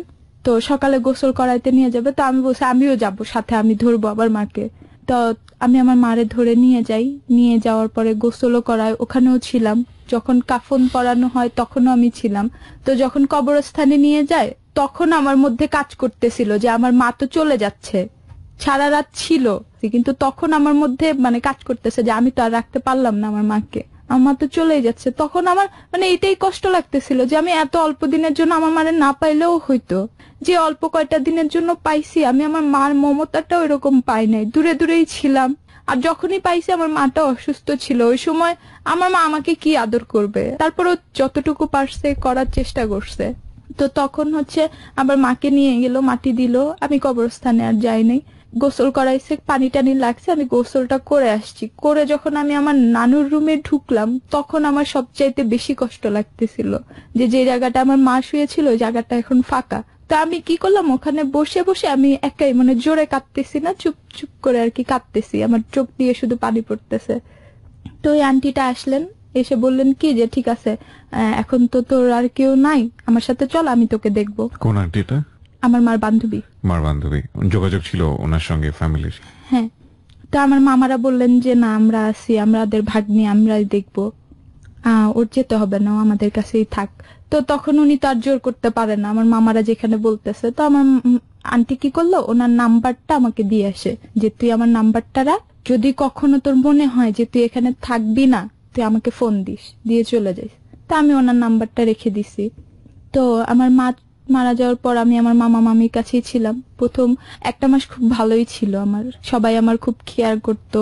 তো 2-1 মাস পর আমি স্কুলে আবার ভর্তি হই, তখন আমি ক্লাস 9-এই ভর্তি হই।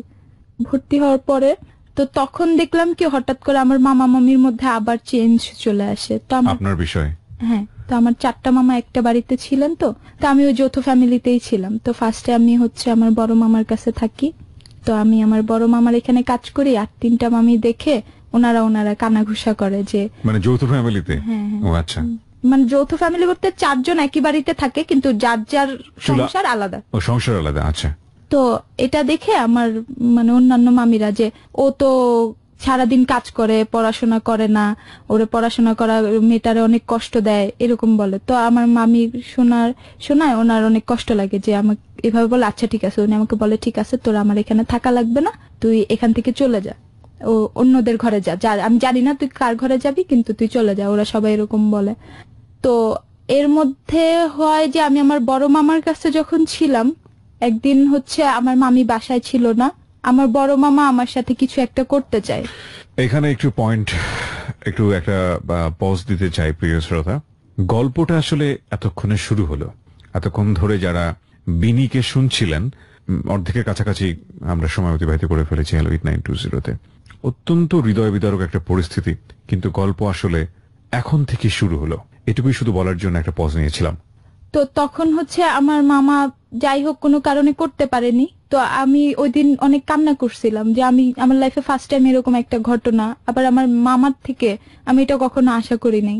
মানে এই যে ঘটনাটা, এটা তো সেক্সুয়াল ভায়োলেন্স, মানে আপনি যেটা বলতে চাচ্ছেন, আপনি তখন ক্লাস 9-এ পড়েন মাত্র। এটা জেনে হয়তোবা অনেকেই অবাক হবেন যে আমাদের পরিবারে মেয়েরা কিংবা শিশুরা যে সেক্সুয়াল ভায়োলেন্সের শিকার হয়, সেই সেক্সুয়াল ভায়োলেন্স গুলো হয় সবচাইতে নিকট আত্মীয় যারা, তাদের কাছ থেকে, যেটার পরিসংখ্যান শুনলে আপনারা রীতিমতো আঁতকে উঠবেন। বিনিকে আমি আবারও পজ দিয়েছি এই কারণে, প্লিজ আপনার সন্তানের দিকে খেয়াল রাখবেন। শুধু সেটা না, সন্তানকে তার শরীরের সীমানা বোঝাবেন যে এটা হচ্ছে আদর আর এটুকু হচ্ছে আদর না। সুতরাং তোমার সাথে যদি কেউ এরকম করে, তুমি স্পষ্ট ভাষায় আমাদেরকে বলবা, এবং এটা খুব প্রয়োজন, কারণ এটা তার মানসিকভাবে এতটা পঙ্গু করে দিতে পারে তাকে, যে ওই শিশুর বেড়ে ওঠার জন্য এরকম একটা ঘটনাই তার পুরো জীবনটাকে নষ্ট করে দেওয়ার জন্য এনাফ। বিনি, আমরা শুনি তারপর কি হলো। তো তারপর আমি ওই ঘটনাটা কাউকে বলি না। আমার মামা আমাকে হুমকিও দেয় যে তুই যদি কাউকে বলিস তাহলে তোর খবর আছে। মামার সঙ্গে সম্পর্কটা কেমন ছিল? মোটামুটি। আমি আসলে আমার মামাদের ভয় পাইতাম অনেক, তো কখনো ওইরকম কাছে যাইতাম না। আচ্ছা। তখন আমি কি করি, একা একা ভাবি যে আমার সাথে কি হলো, আমি এখন কি করব, আমি কাকে বলবো। তো যাই হোক, তখন আমি ভাবলাম যে থাক, আমি তো এখান থেকে চলেই যাব, আমি অন্য কারো ঘরে। তো তখন হচ্ছে আমি আমার আরেক মামার ঘরে যাই। তো ওখানে যাওয়ার পরে দেখা যায় সেম ঘটনা, যে ওখানে কাজ করতেছি আরেকজন এরকম। তো তখন আমার ছোট মামা আমার দায়ভারটা নেয় যে ওর যখন এরকমই এখান থেকে ওখানে, ওখান থেকে ওখানে দৌড়াতে হচ্ছে। তো আমার ছোট মামা বলে যে আমাদের চা আছে, আমরা যদি 4 ঘর থেকে ওরে পাতিল মুছেও দেই ওর অনেক হয়ে যাবে, ওর এত খাবার লাগবেও না, কিন্তু মেয়েটার সাথে যা হচ্ছে এগুলো অন্যায় হচ্ছে, আমার ছোট মামা বলে। তো আমার ছোট মামা ঘরে নিয়ে যায়। তো আমার ছোট মামা বলে যে আজকে থেকে মনে করবি যে আমি তোর বাবা, আর তোর মামিরে মনে করবি মা, ওইভাবে থাকবে, এটা তোর নিজের ঘর মনে করে। তো থাকি। তো আমার ছোট মামিটা হচ্ছে অন্যান্য সব মামির চেয়ে একটু আলাদা, মানে উনি আর একটু বেশি ডেঞ্জারাস। তো উনি যেই কাজগুলো করেন আমার সাথে, আমার ছোট মামা আমাকে যেইভাবে আদর করে রাখতে চেয়েছিল, ওনার এটা পছন্দ না। তো আমি যখন আমার ছোট মামার ঘরে যাই, তখন আমার মামিটা প্রেগনেন্ট ছিলেন।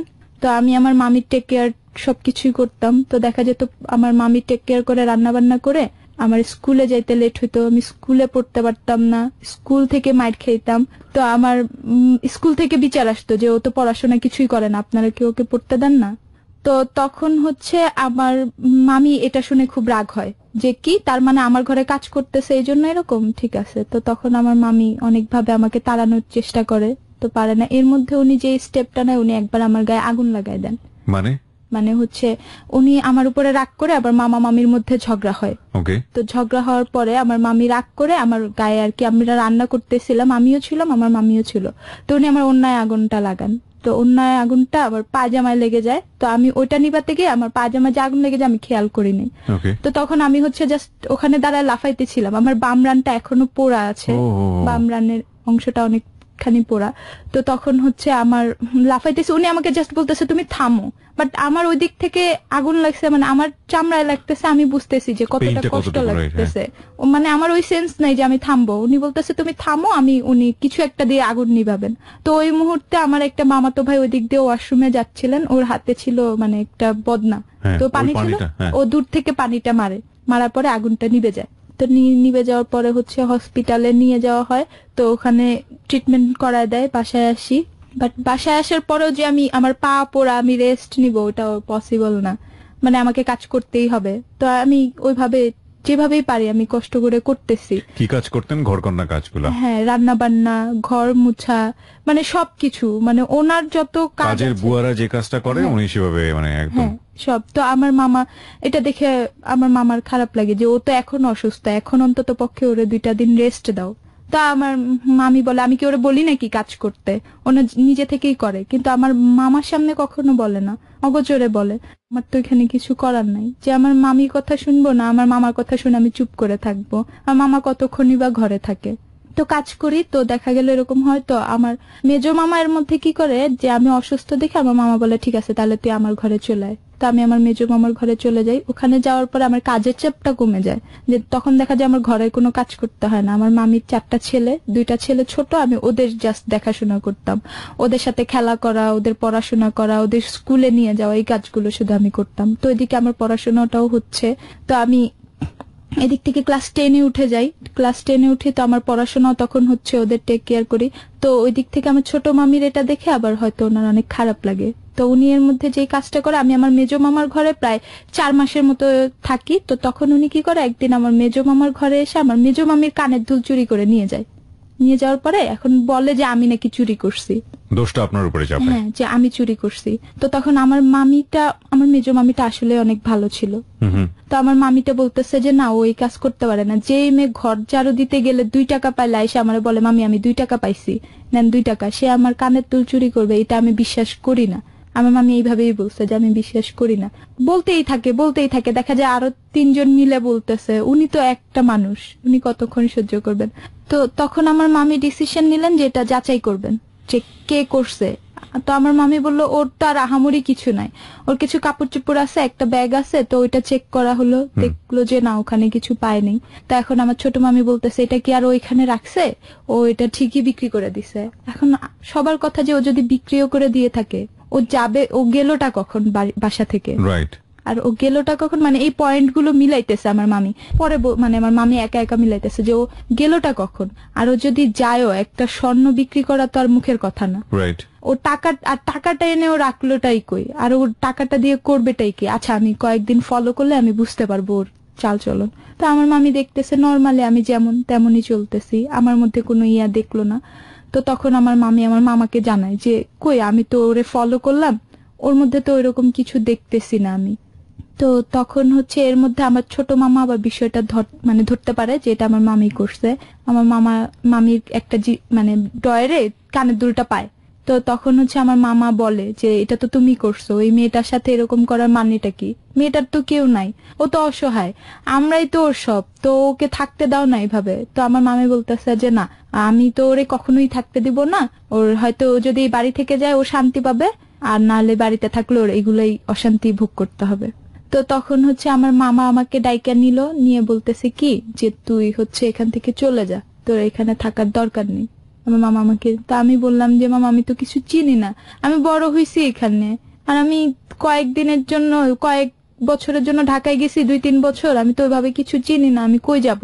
তা আমার মামা বলতেছে যে কি করবি বল, তোর আসলে কপালটাই খারাপ, যদি তোর কপাল খারাপ না হইতো তোর সাথে এগুলো হইতো না, আর আমি তো তোরে কতক্ষণ টেক কেয়ার করবো, তুই বরং চলে যা। তো আমার মামা আমাকে 500 টাকা দেয়। তো ওই টাকাটা নিয়ে আমি ওই আন্টির নাম্বারটা আমার কাছে ছিল, মার বান্ধবী, হ্যাঁ, ওনাকে ফোন দেই যে আন্টি আমি আসতে চাই। তো বললো কি চলে আয়। তো আমার মামা বলছে কি তুই যখন চলে যাবি কাউকে বলার দরকার নেই, তুই না বলে চলে যাই, আর যাওয়ার সময় কানের দুলটা তোর মেজো মামিকে দিয়ে যাবি।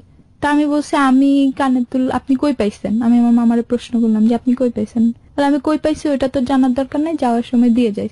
তো আমার ভাইয়া তখন আমার মধ্যে এটা কাজ করে নাই যে আমি যদি কানের দুলটা মামির হাতে দেই তাহলে তো আর চোরটা আমি হয়ে গেলাম। রাইট, তখন আমার মাথায় কাজ করতেছিল যে আমি কোথায় যাব, আমি কিভাবে যাব। তো আমাকে দিছে, আমি নিয়ে কি করছি আমার মামিরে দিছি যে মামি এই নেন আপনার কানের দুল বলে। তো আমার মামি আর তখন আমারে কোনো প্রশ্ন করে নাই, উনি সুন্দর করে নিয়ে রেখে দিল। তো হচ্ছে আমার মামা বলছে তুই যখন যাবি কাউকে বলার দরকার নেই, তুই না বলে চলে যাবি। তা আমিও কি করছি বোকার মতো না বলেই চলে আসছি। কত সালের দিকে? তখন হচ্ছে 2011-র ঘটনা। 2011-র পরের ঘটনা আমরা শুনবো রাত 12টার পরে। বিনির জীবনের গল্প আপনারা শুনছেন। অনেক ছেলে মেয়ে যারা 21 বছর বয়সী, 18 থেকে 21 বছর বয়সী, আজকে তোমরা বিনিকে শুনবা। এই কারণে শুনবা যে জীবনে বাবা মা পেয়েছো, অনেক কিছু পেয়েছো, না চাইতে পাওয়ার পরেও জীবনে তোমাদের হতাশার শেষ নেই। যারা এরকম আছো তারা বিনিকে আজকে শোনো, নিজের জীবনটাকে সার্থক মনে হবে, শুধু এতটুকুই বলতে পারি। ফিরে আসবো ঠিক রাত 12টায়। আর ওকে দেখার জন্য আপনারা চলে আসতে পারেন আমার ফেসবুক পেজের ঠিকানা www.facebook.com/kibriya.rj। আমি আবারও বলছি www.facebook.com/KEBRIA.RJ। পেজটি আছে RJ কিবরিয়া নামে। প্লিজ লাইক দিয়ে দেবেন, লাইক দেওয়ার সঙ্গে সঙ্গে আপনি মেম্বার হয়ে যাবেন। Close Up presents Hello 8920. Close Up. The closer, the better. Close Up presents Hello 8920. Close Up. The closer, the better. সময় রাত 12টা। প্রিয় শ্রোতা, আরো একবার ঈদ মোবারক। আপনারা শুনছেন close Up presents hello 8920 ABC radio FM 89.2 তে। আমি আরজি কিবরিয়া আপনাদের সাথে আছি। বিনি তার জীবনের গল্প বলছে। যারা আমার সঙ্গে যোগাযোগ করতে চান যোগাযোগ করতে পারেন ফোন নাম্বার দিয়ে। আমার ফোন নাম্বারটি হচ্ছে 09613892 এছাড়া আসতে পারেন আমার ওয়েবসাইটের মাধ্যমেও। আমাকে মেইল করতে পারেন। আমার ওয়েবসাইটের ঠিকানা www.rj-kebria.com। আমি আবারও বলছি rj-kebria.com। এই অনুষ্ঠানটি চলাকালীন সময়ে আপনি যদি ডাউনলোড করতে চান তাহলে আমার ওয়েবসাইট থেকে ডাউনলোড করতে পারবেন। ওকে, এছাড়া আপনারা এবিসির ওয়েবসাইট থেকেও ডাউনলোড করতে পারবেন। ঠিক আছে বিনি, আমরা যেখানটায় ছিলাম তারপর। হ্যাঁ বলো। তো তারপর আমি ঢাকায় চলে আসি। এদিক আসার সময় আমি ম্যাট্রিক পরীক্ষাটা দিয়েই আসি। ওখানে এসএসসি পরীক্ষা দিয়ে চলে আসি। ওখানে এসএসসি পরীক্ষাটা দিয়ে আসি। তো আমার ঢাকায় আসার পর আমার রেজাল্ট দিল। তো আমার মামাকে ফোন দিলাম। তো আমার মামা বলল যে ঠিক আছে, তোর সার্টিফিকেট আমি উঠায় আমি তোকে দিয়ে দিব সবকিছু। আমার কাগজপত্র রেখে আসছিলাম যে তোকে কুরিয়ার করে পাঠিয়ে দিব। তো আমি বলছি আচ্ছা। তো এর মধ্যে আমি যখন ঢাকায় আসি আমার মেজো মামা অনেকবার ফোন দেয়। তো আমার মামা, আমি আদৌ জানি না যে রাগ করে ফোন দিয়েছিল নাকি আমি কাউকে বলে আসি নাই। তো গ্রাম তো মানে আমি চলে আসার পর আবার আমার মামি রটাইছে যে আমি পালায়ে গেছি ছেলের সাথে। এটা আবার আমার ছোট মামি অনেকের কাছে বলে। তো ঢাকায় আসার পরে ওই আন্টির বাসায় উঠলাম। তো আন্টির বাসায় উঠার পরে ভালোই যাচ্ছিল, 3 মাসের মতো ছিলাম। আন্টি বলল যে তুই আমার মেয়ের মতো। আন্টির মেয়ে বলতেছে যে তুমি আমার বোনের মতো। আন্টিরও একটা মেয়ে ছিল, যে তুই তো আমার বোনের মতো, তোর যত কষ্ট আছে আমাদেরকে বলবি, তোর যা দরকার বলবি, আমরা তোকে সবকিছুই দিব।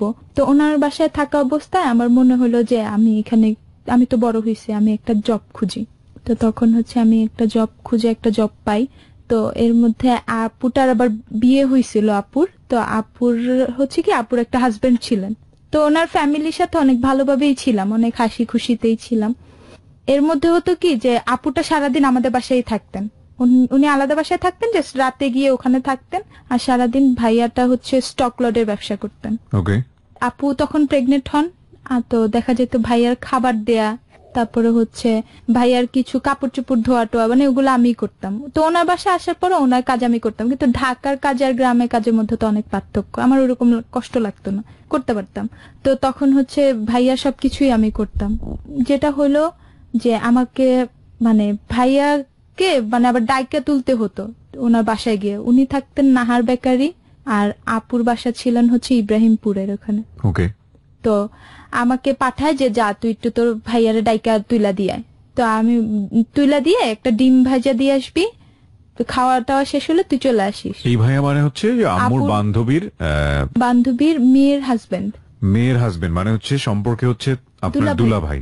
ওকে, তো ওনারা কি একসঙ্গেই থাকতেন? একসঙ্গে থাকতেন বলতে না, মানে আপু আলাদা বাসা নিয়ে থাকতেন, আন্টি আলাদা থাকতেন। তো আপু কি করতেন, আন্টির বাসায় সারাদিনই থাকতেন। ওকে, সো আপনার কাজটা করতে হতো কার বাসায় গিয়ে? আপুর বাসায় গিয়ে। আপুর বাসায় গিয়ে। আচ্ছা, থাকতে হতো কার কাছে?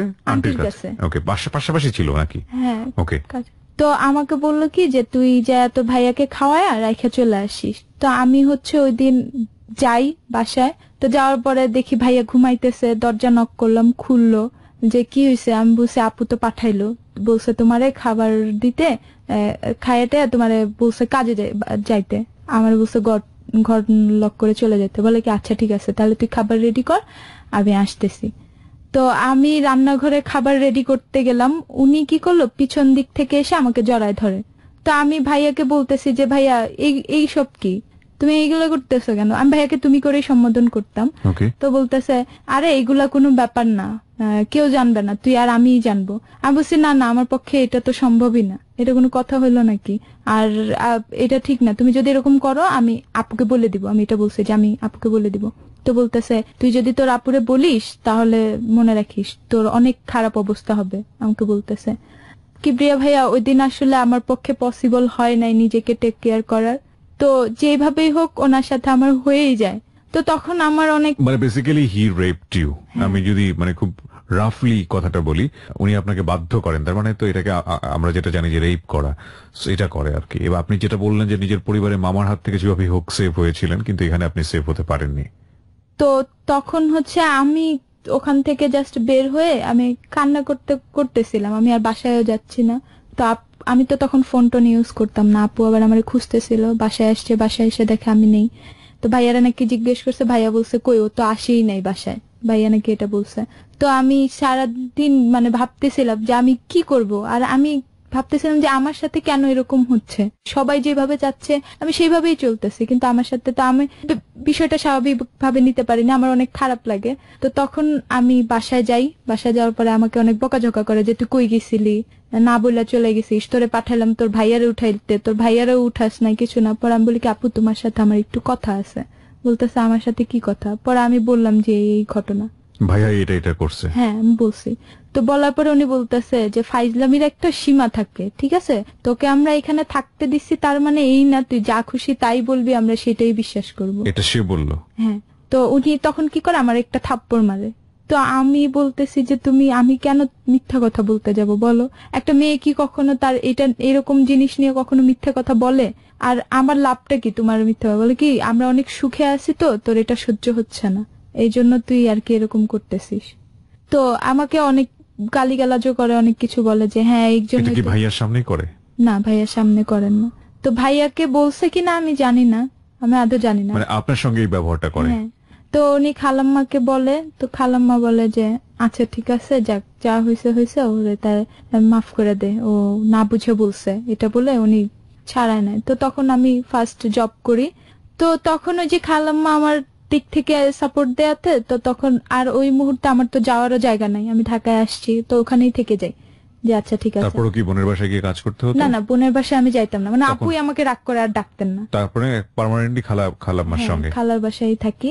তো তখন আমি একটা জব খুঁজি যে আমার একটা জব দরকার, আমি একটা জব করবো, এইভাবে তো বসে থাকলে লাভ নেই। তো খুঁজতে খুঁজতে আমি বিভিন্ন জুয়েলারি শপগুলোতে যাইতাম, ওখানে গিয়ে খোঁজ নিতাম যে এখানে কি কোনো মেয়ে নিবে। তো একটা শপের আমি খোঁজ পাই, শ্যামলীতে ফার্স্ট টাইম আমি জব করি। তো উনি হচ্ছে আমাকে জবটা দেন। তো আমার ফার্স্টে ডিউটি ছিল সকাল 10টা থেকে রাত 8টা পর্যন্ত। তারপরে কি করতে হবে ওখানে? Sales girl? Sales girl. Okay. তো আমি যে ভাইয়াটার আন্ডারে কাজ করি উনি অনেক ভালো ছিলেন, তো উনি দেখা যেত আমি কাজ করতাম। তো কিছুদিন 4-5 দিন যাওয়ার পরে আমার ডিউটিটা হয়ে যায় 10টা থেকে 10টা, যখন খুলবে যখন ক্লোজ করবে পুরো টাইমটাই আমাকে করতে হবে। তো আমি করতাম। তো এর মধ্যে কত টাকা মাইনে পেতেন? 5,000। এই পুরো মাস জব করে 5,000 টাকা পেতাম আমি। লেখাপড়া তো করার সুযোগও নেই? না, তখন আমার হচ্ছে তখন ইন্টারে আমি ভর্তি হইছি। আচ্ছা। তখন আমি ইন্টারে ভর্তি হই। তো তখন আমি 5,000 টাকা স্যালারি পাই। তো ওই আন্টিটার বাসায় ছিলাম, আমি পুরো টাকাটা কি করতাম আন্টিকে দিয়ে দিতাম মাস শেষে। তো আন্টিকে দিয়ে দিতাম। তো আন্টি যেটা করতো যে আমার যাতায়াতে 20 টাকা ভাড়া লাগতো, উনি আমাকে প্রতিদিন 20টা টাকাই দিতেন, এর বেশি 1 টাকা দিতেন না। তো এইটা দেখার পরে ওখানে আবার একটা আপু ছিলেন আমার সাথে, মানে শপে জব করতেন, উনি বলে যে তুমি এত বোকা কেন, তুমি কেন পুরো টাকা দিয়ে দিচ্ছ, তোমার কি কিছু করতে ইচ্ছে করে না? আর রাস্তাঘাটে কি ওইভাবে হিসাব করে টাকা নিয়ে বের হয় নাকি? তো আমি বলতাম যে আমি এখন কি করব, উনি তো জানে। তো এখানে যেটা খারাপ লাগতো ভাইয়া, দেখা যেত যে উনি সারা মাসে আমাকে কখনো ফোন দিতেন না যে আমি ঠিক মতো পৌঁছাইছি কিনা, আমি আসতেছি কিনা। যখন 1 তারিখ থেকে 5 তারিখ টাইমটা আসতো তখন উনি আমাকে খোঁজ নিতেন, আবার বলতেন স্যালারিটা কি উঠাইছিস। তো তখন আমার অনেক খারাপ লাগতো যে আজকে যদি আমার মানে তখন আমার মধ্যে এটা কাজ করতো যে আমার মা থাকতে যদি আমি এরকম একটা কিছু করতে পারতাম তাহলে হয়তো আরো ভালো হতো। তখন আমার আর কি পিছনের কথা খুব মনে পড়তো। তো তখন দেখা যেত এইভাবে দিন যাচ্ছে, তা আমিও নিরুপায়, আমি কোথায় যাব কি করব, এই জন্য এখানে আসি, ওনাদেরও সাপোর্ট দিচ্ছি। তো এর মধ্যে আবার কি হয়, ও ভাইয়ার সাথে আপুর সাথে আবার রিলেশন ভালো হয়ে যায় আমার, মানে আপুই আর কি কথা বলে, আমি তো কথা বলতাম না। ভাইয়া আসলো, সবাই আসলো, রিলেশন ঠিক হয়ে যায়। তো এর মধ্যে আবার সেম কাহিনী যে যা তোর ভাইয়াকে উঠায় কর সে কর। তো তখন আমি বলতাম যে না আমি যাব না। তো তখন এটা ওনাদের খুব খারাপ লাগে যে মুখের উপরে আমি বলছি আমি যাব না। তা আমি বলছি যে আমার সাথে কি হয়েছে সেটা তো আমি জানি, আমি তোমাদের বললাম, তোমরা সেটাও কিছু করলা না, উল্টা আমাকেই বললা, আবার আমাকে পাঠাচ্ছ, আমি আর পারবো না। তো তখন ওনারা ওই দিন অনেক সিন ক্রিয়েট হয় যে, তো ওই দিন আপুর কথা হচ্ছে যে তুই ওই দিন বলছিস আমি ওটা টলারেট করছি, তুই আজকে আবার বলছিস আমার হাজবেন্ডকে নিয়ে তোর এত স্পর্ধা, তোর আর এখানে থাকা যাবে না, তো এখান থেকে চলে যা। তো আমি তখন ডিসিশন নিলাম যে আচ্ছা ঠিক আছে। এর মধ্যে হচ্ছে আমি যেই জবটা করি ঈদ চলে আসে, তো ওই সবটাই বন্ধ হয়ে যায়। তো ওই জুয়েলারিটা বন্ধ হয়ে যায়? হ্যাঁ, ওই পুরা সবটাই বন্ধ হয়ে যায়। তো আমার জবটাও চলে যায়। তো তখন আমি আরেকটা জবের খোঁজ পাই ভালোই, রিক্স মার্কেটিং এ। তো তখন আমার ডিউটি পড়ে হচ্ছে গুলিস্তানে, ওকে, ওয়ারিতে। তো তখন আমার মিরপুর থেকে গুলিস্তান যাতায়াতে অনেক প্রবলেম হয়ে যেত। তো তখন আমি এইটুকু ভরসা পাই যে থাক, আমার তো একটা জব আছে। তো যেই মুহূর্তে আমাকে বাসা থেকে বের হয়ে যাইতে বলে, ওই মুহূর্তে আমার আর কি মাসের অর্ধেক হয়ে যায়। তো তখন হচ্ছে আমি আমার যে সুপারভাইজার থাকে তাকে আমি বলি যে ভাই আমি তো একটা বিপদে পড়ছি। আবার তো এতদিন উনি জানতো না যে আমার কেউ নাই বা আমি একা থাকি, যে ভাই আমি তো একা থাকি, আমি একটা বিপদে পড়েছি, এখন আমি মানে যেই বাসাটায় থাকতাম ওখান থেকে চলে আসছি, আপনি যদি আমার অগ্রিম কিছু টাকা দিতেন আমি একটা জায়গায় শিফট করতাম। তো উনি আমাকে কিছু টাকা উঠা দেয়। ওখানে আবার আমার স্যালারি হয় 8,000 টাকা। এটা হচ্ছে 2013 ঘটনা, প্রথমের দিকে।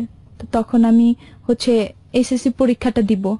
তো তখন আমি বের হয়ে হোস্টেল খুঁজলাম। তো হোস্টেলে নরমালি গার্ডিয়ান ছাড়া তো উঠতে দেয় না।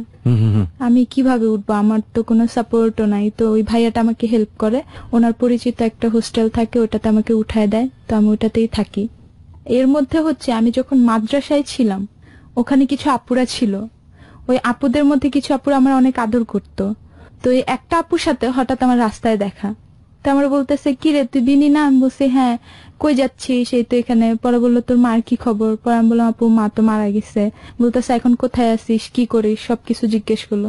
তো এখন বললো হোস্টেলে থাইকা কি করবি, তুই এক কাজ কর, তুই আমার বাসায় চলে আয়, আমার বাসায় থাকতে পারবি। ওকে, এই মহিলা কে ছিলেন? উনি হচ্ছে ওই মহিলা ছিলেন হচ্ছে মানে ওই হোস্টেলে আমি যেখানে ছিলাম মাদ্রাসায়। ও আগের হ্যাঁ, মাদ্রাসায় ছিলাম, ওই মাদ্রাসায় হচ্ছে উনি ছিলেন, আমার রুমমেট ছিলেন। বাট উনি তখন অনেক আমার বড় ছিলেন, উনি ইন্টারে পড়তেন, আমি তখন ক্লাস 5-এ পড়তাম আর কি, 5-6-এ। ওকে। তো তখন উনি এরকম বলে। তো আমি বলি কি আচ্ছা ঠিক আছে, তাহলে তো ভালোই হয়, তোমার বাসায় একটা ভরসা পাইলাম যে চলে যাব। তো আমি হোস্টেল থেকে হোস্টেলে 2 মাস থাকি। ওখান থেকে পরে আমি ওই আপুর বাসায় শিফট করি। তো আপুর বাসায় শিফট করার পর ওনার এখন ওখানে যাওয়ার পর আমার যেটা হয় যে ওনার একটা ভাই থাকে, ছেলেটা আমার ছোট, 1 বছরের ছোট। এখন ওখানে যাওয়ার পরে দেখা যায় কি ছেলেটা আমাকে পছন্দ করে, মানে বলে যে ওর ফ্যামিলিতেই বলে যে আমি ওরে পছন্দ করি, আমি ওকে বিয়ে করতে চাই। তো এখন আমি তো করব না। প্রথমত ছেলেটা আমার বয়সে ছোট, দ্বিতীয়ত হচ্ছে আমার লাইফটাও অনেক অগোছালো, এখন আমি করব না। তা আমি কি করি, এই জেদ ধরে আপুর বাসা থেকেও চলে আসি যে আমি তাহলে এখানে থাকবো না, এটাও তো আমার জন্য সেভ না। আমার মধ্যে আমার নিজের মনে হচ্ছে যে এটা আমার জন্য সেভ না, আমি এখানে থাকবো না। এখান থেকে যখন চলে আসি তখন ভাইয়া ছেলেটা কি করে, মানে ঘুমের ওষুধ টষুধ খায়, সুইসাইড অ্যাটেম্প্ট করে আর কি। তোর ফ্যামিলি সবাই আমাকে ফোন দিয়ে অনেক কান্নাকাটি করে যে তুমি আসো, ওরা একটাবারের জন্য অন্তত পক্ষে দেখে যাও। তো সম্পর্ক কি ছিল ছেলেটার সঙ্গে নাকি শুধু একপাক্ষিকভাবে পছন্দ করতো? ও একাই পছন্দ করতো। এখন ওর ফ্যামিলিটা হচ্ছে কি যে ওনার ছেলে ওনার বাঁচাইতে হবে অ্যাজ এনি কস্ট। হ্যাঁ, আর ওর বোনের কথা হচ্ছে আমার ভাইকে আমার বাঁচাইতে হবে। তখন আমি আরেকটু জানতে চাচ্ছি স্টোরিটা একটু পরিষ্কার করার জন্য, ছেলেটা কে ছিল? ছেলেটা ছিল হচ্ছে ওই আপুটার, আমি যে হোস্টেলে ছিলাম আপুটার ছোট ভাই। আর এই আপুটা হচ্ছে বেসিক্যালি আপনার আগের যে হোস্টেলে ছিলেন একসঙ্গে সেখানকার সুপারভাইজার বা কোনো কিছু, তাই কি? না, সুপারভাইজার না, মানে রুমমেট ছিলেন আপুটা সিনিয়র ছিল আপনার? সিনিয়র ছিলেন। তো এনার সঙ্গে আপনার অনেকদিন পরে পরিচয় হলো, তারপর কি একসঙ্গে থাকা শুরু করলেন, ব্যাপারটা এরকম? না, ওনার সাথে পরিচয় হওয়ার পরে উনি আর কি আমার সবকিছু জানলেন, যে আমার মা কোথায় আছে, কি অবস্থা, এখন কিভাবে আছে, এগুলা জানতে চান। তো জানার পরে যখন শুনলেন আমি হোস্টেলে আছি তখন উনি আমাকে মানে অফারটা করেন যে তাহলে তুই এক কাজ কর, আমার বাসায় চলে আয়। আমার বাসায় আমি থাকি, আমার মা থাকে, আমার ছোট বোন থাকে, আর আমার ভাই থাকে, আমাদের সাথেই থাকলি। তো আমি তো তখন আমি ভাবলাম কি আচ্ছা ঠিক আছে যাই। তো আমি তো বুঝি না এরকম কিছু হবে। তো ওখানে যাওয়ার পরে দেখলাম ওনার যে ছোট ভাই ও আবার আমাকে পছন্দ করে। তো ওকে আমি আবার তুই করেই বলতাম, ওরাও আমি ছোট ভাইয়ের মতোই দেখতাম। তো তখন হচ্ছে ছেলেটাই এক পক্ষ থেকে, আমি ছেলেটাকে অনেক বুঝাই যে দেখ আমি তো তোর ছোট, আমি তোর বড় বোনের মতো, এটা কখনো হয় না। এখন ওর কথা হচ্ছে যে ভাইয়া ও আমাকে যেটা বুঝাইলো যে আসলে তোমার তো কেউ নাই, আমাকে যদি বিয়ে করো তোমার একটা ঘর হবে, মা হবে, সবকিছুই হবে, তোমার তো একটা দরকার, তোমার তো ছন্ন ছাড়া জীবন, মানে আমি আমার ভাষায় বলতেছি, ওর মতো করে বলছে যে তোমার তো ছন্ন ছাড়া জীবন, তুমি নিজের একটা ঘর হবে, ইয়ে হবে। তো এরকম। তো আমি বলছি আমার ঘর টরে কোনো দরকার নাই, আমি যেমন আছি অনেক ভালো আছি, আমি এইভাবে থাকবো না। তো আমি ওদের বাসা থেকেও বের হয়ে আসি। তো ওদের বাসা থেকে যখন বের হয়ে আসি তখন আমি আমার এক ফ্রেন্ডের মানে কাজের ক্ষেত্রে পরিচয় হয়ে যায়, ফ্রেন্ডের ওখানে উঠি। তো হঠাৎ একদিন শুনতে পারি যে ছেলেটা 30টা ঘুমের ওষুধ খাইছে। আর হচ্ছে পাগলামি করতেছে, মরে যাবে, ওর মা বুটি টটি সবকিছু নাকি অন্য রুমে লুকায় আসছে। এখন আমাকে ওদের বাসা থেকে অনবরত ফোন দিচ্ছে, আমি কারো ফোনই রিসিভ করতেছি না। তো একটা পর্যায়ে বিরক্ত হয়ে আমি ফোনটা রিসিভ করলাম। তো রিসিভ করার পরে শুনি যে ওর ছোট বোন কান্না করতেছে যে আপু একটু আপনি আমার বাসায় আসেন, ভাইয়া তো আর বাঁচবে না। তো তখন আমি ভাবলাম যে হয়তো আমি বলতেছি যে তাহলে তুমি ওকে ফোনটা দাও, আমি ওর সাথে কথা বলি। এখন ওর ফোন, ও কথা বলবে না আমার সাথে। ওর ভাইয়ের একটাই কথা যে ওকে আসতে বলো, ও যদি আসে তাহলে কথা বলবো। তো আমি তখন হচ্ছে রাতে যাই ওর বাসায়। ওটা হচ্ছে নভেম্বরের 16 তারিখের ঘটনা। 16 তারিখ রাতে আমি ওদের বাসায় যাই। তো যাওয়ার পরে আমি দেখি যে ওই বাসায় অলরেডি অনেক লোক চলে আসছে ওর পক্ষে। মানে ছেলেটা একটা ফার্মেসিতে জব করতো। ওকে, ও পড়াশোনা কিছুই করে নাই, ছেলেটা একটা ফার্মেসিতে জব করে। তো ওর সবকিছু চলে আসছে, মানে ওর যে দোকানের যে মালিকের ওয়াইফ, মালিকের ভাই, ওর আরো আত্মীয় স্বজন সবাই চলে আসে। তো এখন আসার পরে দেখলাম সবাই আমাকে বুঝাইতেছে যে তোমাকে এত লাভ করে, তুমি কেন তাকে বিয়ে করবা না, তুমি করো, তোমার জন্যই ভালো হবে, তোর তো কেউ নাই, এই সেই। তো আমার কথা একটাই যে না, আমি করব না, তারা আমার যতই বুঝাইতেছে আমি বলতেছি যে না, আমি করব না। তো তখন না একটা আপু কি করে, আমার ফোনটা নিয়ে আমার সিমটা পুড়ে ফেলে। তো তখন হচ্ছে ওরা আমাকে মানে আমার সিমটা নিয়ে পুড়ে ফেলে। তো তখন আমাকে বলতেছে তোকে করতেই হবে, আমরা কিছু জানি না, এখন তোর জন্য তো আর আমাদের ছেলে আমি হারাইতে পারবো না, বিয়ে করতে হবে, তাই তো? হ্যাঁ, বিয়ে করতে হবে। আর ছেলেটার কথা এখন আমি নিরুপায় হয়ে ছেলেটারে বুঝাইতেছি যে দেখ তুই আমার সাথে এটা করিস না। আমি আচ্ছা ঠিক আছে, আমি তখন ওরে বলতেছি যে আমি তোকে পরে বিয়ে করি, তুইও তো ছোট, তুই বড় হ, এখন বিয়ের বা কি বুঝিস। তো ওর কথা না, আমি ওরেই বিয়ে করব, আজকেই করব, এরকম। তো তখন ওরা হচ্ছে আমাকে কি করে একটা কাজী অফিসে নিয়ে যায় ওই রাতের বেলা 11টায়। ঠিক আছে, আমরা এখান থেকে ফিরে আসবো, কি হলো সেটা আমরা জানবো। তবে বিরতির সময় যেহেতু হয়ে গেছে, আমরা ছোট্ট একটা বিরতি নিতে চাই, মাত্র 4 মিনিটের বিরতি। প্রিয় শ্রোতা, যারা ঈদের আমেজে আজকের এই জীবনের গল্পটা শুনছেন, আমি সবাইকে বলবো যে আজকের এই জীবনের গল্পটা অত্যন্ত শিক্ষণীয় একটা গল্প, এবং এমনও হতে পারে যে অনেকেই তার নিজের জীবনের অর্থ খুঁজে পাবে। আমরা বিনির জীবনের গল্পে আছি, তাকে দেখার জন্য আপনারা আসতে পারেন আমার ফেসবুক পেজে। ফেসবুকের ঠিকানা www.facebook.com/kibriya.rj। আমি আবারও বলছি www.facebook.com/kibriya.rj। 4 মিনিটের বিরতি নিচ্ছি প্রিয় শ্রোতা। 4 মিনিট পর আবারও ফিরে আসবো ক্লোজ আপ প্রেজেন্স হ্যালো 8920-তে। Close Up presents Hello 8920. Close Up. The closer, the better. Close Up presents Hello 8920. Close Up. The closer, the better. আরো একবার স্বাগত, শুনছেন এবিসি রেডিও FM 89.2। আমি আরজে কিবরিয়া আপনার সঙ্গে রয়েছি। বিনির জীবনের গল্প শুনছি আমরা, এবং বিনির কাছেই ফিরতে চাই। আমার সঙ্গে যোগাযোগের ঠিকানা আমি আরো একবার বলছি, ওয়েবসাইটটি হচ্ছে www.rj-kebria.com। আমি আবারও বলি www.rj-kebria.com, দ্যাট ইজ rjkibriya.com। ওখানে গিয়ে আপনি আমাকে মেইল করতে পারবেন, আমার অনুষ্ঠানগুলো ডাউনলোড করতে পারবেন, আমার সম্পর্কে, আমার অ্যাক্টিভিটিস নিয়ে যদি আপনার কোনো কোয়েরি থাকে ইন ডিটেল আপনি ওখানে আমার পোর্টফোলিও পাবেন। ওকে, আমরা কথা না বাড়িয়ে বিনির কাছে আবারও ফিরি। বিনি, আমরা যেখানটায় ছিলাম তারপর নিয়ে যে 11টার সময়। হ্যাঁ, তো আমাকে কাজী অফিসে নিয়ে গেল। নিয়ে যাওয়ার পরে আমার ওখানে জন্ম নিবন্ধন কিছু নাই। তো কাজী বলতেছে আমি বিয়ে করাতে পারবো না, আমার লিগেল কিছু কাগজপত্র লাগবে। তো কাজী অফিসে যাওয়ার পরে এখন আমি কাজীকে বলতেছে আপনি বিয়ে করাবেন না, আমি এই বিয়েতে রাজি না। তো তখন কাজী বলতেছে না, করাবো না। এখন ওনারা বলতেছে আমরা আপনাকে কিছু টাকা দিব। তো ওই বড় বড় ভাইয়ারা গেছে, ওনারা বলতেছে আমরা এই এলাকার, ওনারা অনেক পরিচয় দিচ্ছে যে আমরা এই সেই, করাতেই হবে। তো উনি বলতেছে যে ঠিক আছে আমি করাতে পারবো, কিন্তু আমার তো কাগজপত্র লাগবে, নাহলে আমি কিভাবে করাবো। তো তখন হচ্ছে ওই দিন রাতে ওখান থেকে ব্যাক করা হয়। তো ব্যাক করার পরে রাস্তায় একটা হুজুরের সাথে দেখা হয়। আলটিমেটলি বিয়েটা হলো না, কাজী করালো না বিয়েটা ওই সময়টাতে। কাজী বিয়েটা করালো না। তো একটা হুজুরের সাথে পরিচয় হয়, ওইটা আবার ওই ছেলেটার পরিচিত ছিল, হুজুরটা। হ্যাঁ, তো ওনাকে বলে, তো ওই বড় ভাইয়ারা বলে যে এরকম এরকম ওকে তো এখনো বিয়ে করতে যাচ্ছে, এরকম পাগলামি করতেছে। তো হুজুরটা বাসায় এসে উনি রাতের বেলা সরা কাবিন করে। সরা কাবিন কি জিনিস? সরা কাবিনটা হচ্ছে আমিও জানতাম না, ওই দিন জানলাম। ওই দিন রাতে উনি হচ্ছে আমার নাম লেখে, ছেলেটার নাম লেখে, আর হচ্ছে দোয়া টোয়া পরে সবাইকে আর কি মোনাজাত টোনাজাত ধরায়, এইভাবেই আর কি করে। এটাকে বলে সরা কাবিন। হ্যাঁ, আমার জানা মতে ধর্মে এই ধরনের কাবিন কুবিনের কোনো নিয়ম নেই। আমিও এরকম শুনি না, মানে ফার্স্ট টাইম শুনছি। আপনাকে জানানো হয় না এই বিষয়টা? না, আমি ছিলাম ওখানে উপস্থিত, মানে দেখলাম ওরা এরকম করতেছে। আচ্ছা, তো করা কিন্তু আপনাকে জিজ্ঞেস করেনি যে বিয়ে আপনি করছেন কিনা, হ্যাঁ, আমি কবুল কিনা? বলছি।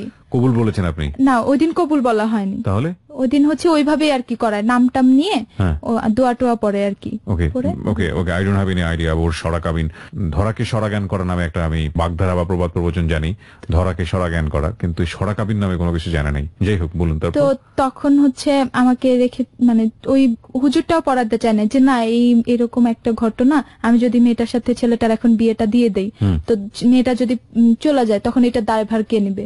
হুজুরটা বলতেছে, পরে বলতেছে আমাদের দায়িত্ব, আপনি পড়ানোর কাম পড়ান। তো উনি ওভাবে করে চলে যায়। তো ভালো কথা, আমি ছিলাম। এখন আমি যদি ওয়াশরুমেও যাই, ওর বোন অথবা ওর মা কেউ না একজন আমার পিছনে Follow করে। থাকবেই। মানে কিন্তু আমার মধ্যে এটা কাজ করতেছে যে আমি এখান থেকে পালাবো, যে কোনো উপায়ে হোক আমি পালাবো, আমি বিয়ে করবোই না। তো আমার পক্ষে পসিবল হয় না। পরের দিন হচ্ছে ওনারা একদিনের মধ্যে জন্ম নিবন্ধন বানায়। তো আমার বয়সটা বাড়ায় ওনারা হচ্ছে একদিনের মধ্যে জন্ম নিবন্ধন বানায়, আমারও বানায়, ছেলেটাও বানায় টানায় হচ্ছে বিকেলের দিকে কাজী এনে এখন হচ্ছে সবাই আমাকে ধরছে যে না তোমাকে বলতেই হবে, আমরা কিচ্ছু জানি না, তুমি দরকার হলে বিয়েটা করো, বিয়ে করার পরে তুমি চলে যাও, আমরা ওইটা দায়ভার তোমাকে কিচ্ছু বলবো না, বাট বিয়েটা তোমাকে করতে হবে। এটাই মানে ছেলেটার বোন আমাকে বলতেছে, আরে ধুর কিছু হবে না, তুই বিয়েটা করে দরকার হলে তুই চলে যাইস, তোরে কে কি করবে? তা আমি বলতেছি এটা কোনো কথা হলো নাকি যে বিয়ে করলাম চলে গেলাম, তখন তো আমার তো একটা নাম পড়েই থাকবে, আমার তো একটা কালি পড়েই যাবে যে ও ম্যারিড। তো যাই হোক, বিয়েটা হলো, আমিও কবুল বলছি ওদের এক প্রকার ফোর্সের কারণে। তো যখন বিয়েটা হয় আমি ছিলাম ওখানে, তো ওরা ওদের মতো করেই চলতেছে, আমিও আমার মতো করে চলতেছে। আমি আবার জব নিলাম, জব করতেছি, এদিক থেকে থাকলেন আপনি বাসাতে? ওকে। তো আমি 2 মাস চেষ্টা করছি পালানোর, কিন্তু আমি পারি নাই। তো তখন একটা পর্যায়ে ভাবলাম কি যে থাক, বিয়ে যখন হয়েই গেছে থেকে যাই, কই আর যাবো, এখানেই থাকি। তো তখন হচ্ছে আমি ওখানে থাকার পর হচ্ছে আমিও জব করি, ছেলেটাও জব করে। তো ফার্স্টে ওরা একটা রুমের বাসায় ছিল, পরে 2 রুমের বাসা নেওয়া হয়। তো আমি অনেক সাপোর্ট দিছি ওদের ফ্যামিলিতে। ও ছেলেটা তখন বেতন পাইতো মাত্র 7,000 টাকা ওই সময়, তো আমার বাসা ভাড়াই ছিল 9,000 টাকা। তো আমি তখন জব করতাম, আমার স্যালারি ছিল 15,000 টাকা। আমি নিকেতনে একটা অফিসে জব করি পার্মানেন্ট, তো ওখানে আমি টানা 6 মাস জব করছি। তো আমি ওখানেও সেম কাজটাই করতাম, যে আমার স্যালারি যত টাকা পুরো টাকাটাই তুলে দিতাম। শাশুড়িকে নর্মালি মেয়েরা আম্মা বলে বা এরকম ভাবে সম্বোধন করে, আমি মাই বলতাম। ওর ছোট বোনটাকে আমি আমার বোনের মতো করেই দেখলাম, মানে ওর ফ্যামিলিটাকে আমি অনেক আপন করে নিছি। আমি অনেক করতাম। তো আমার এটা দেখে অনেকে বলতো যে না আসলে আপনারা অনেক ভালো একটা বউ পাইছেন যে এতটা সাপোর্ট করে, এরকম তো এখন হয় না যে বউ নিজের টাকা পর্যন্ত আপনার হাতে তুলে দেয়। তো এরকম আমি আমার মতো করে চলতে থাকি তাদের মতোই। তো হঠাৎ করে আমার বিয়েটা 2013-তে হয় নভেম্বরে, 14টা ভালোই যায়। 15-র দিকে এসে মাঝামাঝিতে দেখি তাদের মধ্যে কিছু পরিবর্তন আসে। যখন হচ্ছে আমরা কোথাও মানে ওর খালার বাড়িতে যাই বা গ্রামে যাই, তখন সবাই বলে যে বউয়ের কি আছে, কি পাইছেন ছেলেরে বিয়ে দিয়ে? তো তখন বলে যে কেন বিয়ে করাইছেন, আপনি তো অন্য জায়গায় বিয়ে করাইলে আপনার ছেলের একটা শ্বশুর বাড়ি হইতো, আরে আপনার ছেলেটা কি কপাল পোড়া, একটা শ্বশুর বাড়িও নাই। এভাবে বলে যে জমি জমাও পাইতেন, অনেক কিছুই পাইতেন। তো হচ্ছে আমার ননদটা আবার অনেক ভালো ছিল, তো আবার বলে যে আমার ভাবি তো চাকরি করে, ভাবি চাকরি করে যত টাকা পায় সব তো আমাদেরই দেয়, তা ওই হিসেব করলে তো আমরা অনেক কিছুই পাইছি। তো হঠাৎ করে দেখলাম ওদের মধ্যেও চেঞ্জ আসলো। এখন ওরা ভাবতেছে যে ওরা যেটা করছে ভুল করছে, ওদের ছেলেদের এখন কোনো মানে শ্বশুর বাড়ি নাই, কোনো কিছু নাই, আমি ছাড়া ওদের আর কিছুই নাই। তো একটা সময় সবার মধ্যেই দেখলাম চেঞ্জ আসছে, আমার যে হাজবেন্ডটা ছিল ওর মধ্যেও চেঞ্জ আসে। তো পরে যেটা হলো যে 2016-তে এসে ফার্স্টের দিকে, তখন ওদের নিজের থেকেই মানে ওরা আমাকে রাখবে না, আমি আর মানে ওদের সাথে থাকতে পারবো না। এখন তো আমি থাকতে পারবো না, আমার কথা হচ্ছে আমি থাকবো, ওরা আমাকে রাখবে না, ওরা আরো ভালো কোথাও সম্বন্ধ করবে। আর ছেলেটা তো আমার বয়সে ছোটই ছিল, একটা মেয়ে যত তাড়াতাড়ি ম্যাচুরেট হয় একটা ছেলে কখনো তো হয় না। তো ও দেখলাম ওর ফ্যামিলি। আপনার চেয়ে বয়সে ছোট ছিল ছেলেটা? কত বছরের ছোট ছিল? 1 বছরের ছোট। ওকে। এখন হচ্ছে ও দেখি ওর ফ্যামিলি যা বলে ও তাই বলে। তো আমি ওর অনেক বুঝাইতাম যে তুমি আমাকে বিয়ে করলা যে আমার একটা ঘর হবে, আমার একটা থাকার জায়গা হবে, বাট এখন যেটা হচ্ছে আমি কই যাব, আমি তো একদম নিরুপায়, আমি তো মানে শুধু ধাক্কাই খাইতেছি জীবনে। আমার আমার আমার কি আছে, আমি ওকে বলি তো বলতেছে আমি কিছু জানি না, আমার মা যা বলবে তাই, আমি এখানে কিছু বলার নাই। তো আমার এতটা কষ্ট লাগে যে আমি আমার শাশুড়িকে বলি যে আমি তো আপনাদের কখনো পরের মতো করে দেখি নাই। আমি সবসময় শুনে আসি যে বউরা কখনো আপন হয় না, কিন্তু আমি আমি যথেষ্ট করছি, আমার নিজের যতটুকু ছিল সবটুকু দিয়ে আপনাদের করছি। আমি ভাইয়া ওদের ঘরে যাওয়ার পর আমি ফ্রিজ কিনছি, টিভি কিনছি, আমার ঘরটা আমি অনেক সুন্দর করে সাজাইছি, যে আমি এই ঘরে, এটা আমার ঘর, এভাবেই আমি ছিলাম, ওদের খুব আপন করেছিলাম। তো তখন 2016-তে এসে এখন এমনই আমার আসলে নিয়তি যে ডিভোর্সটা আমাকেই দিতে হবে, ওরা আমাকে দিবে না।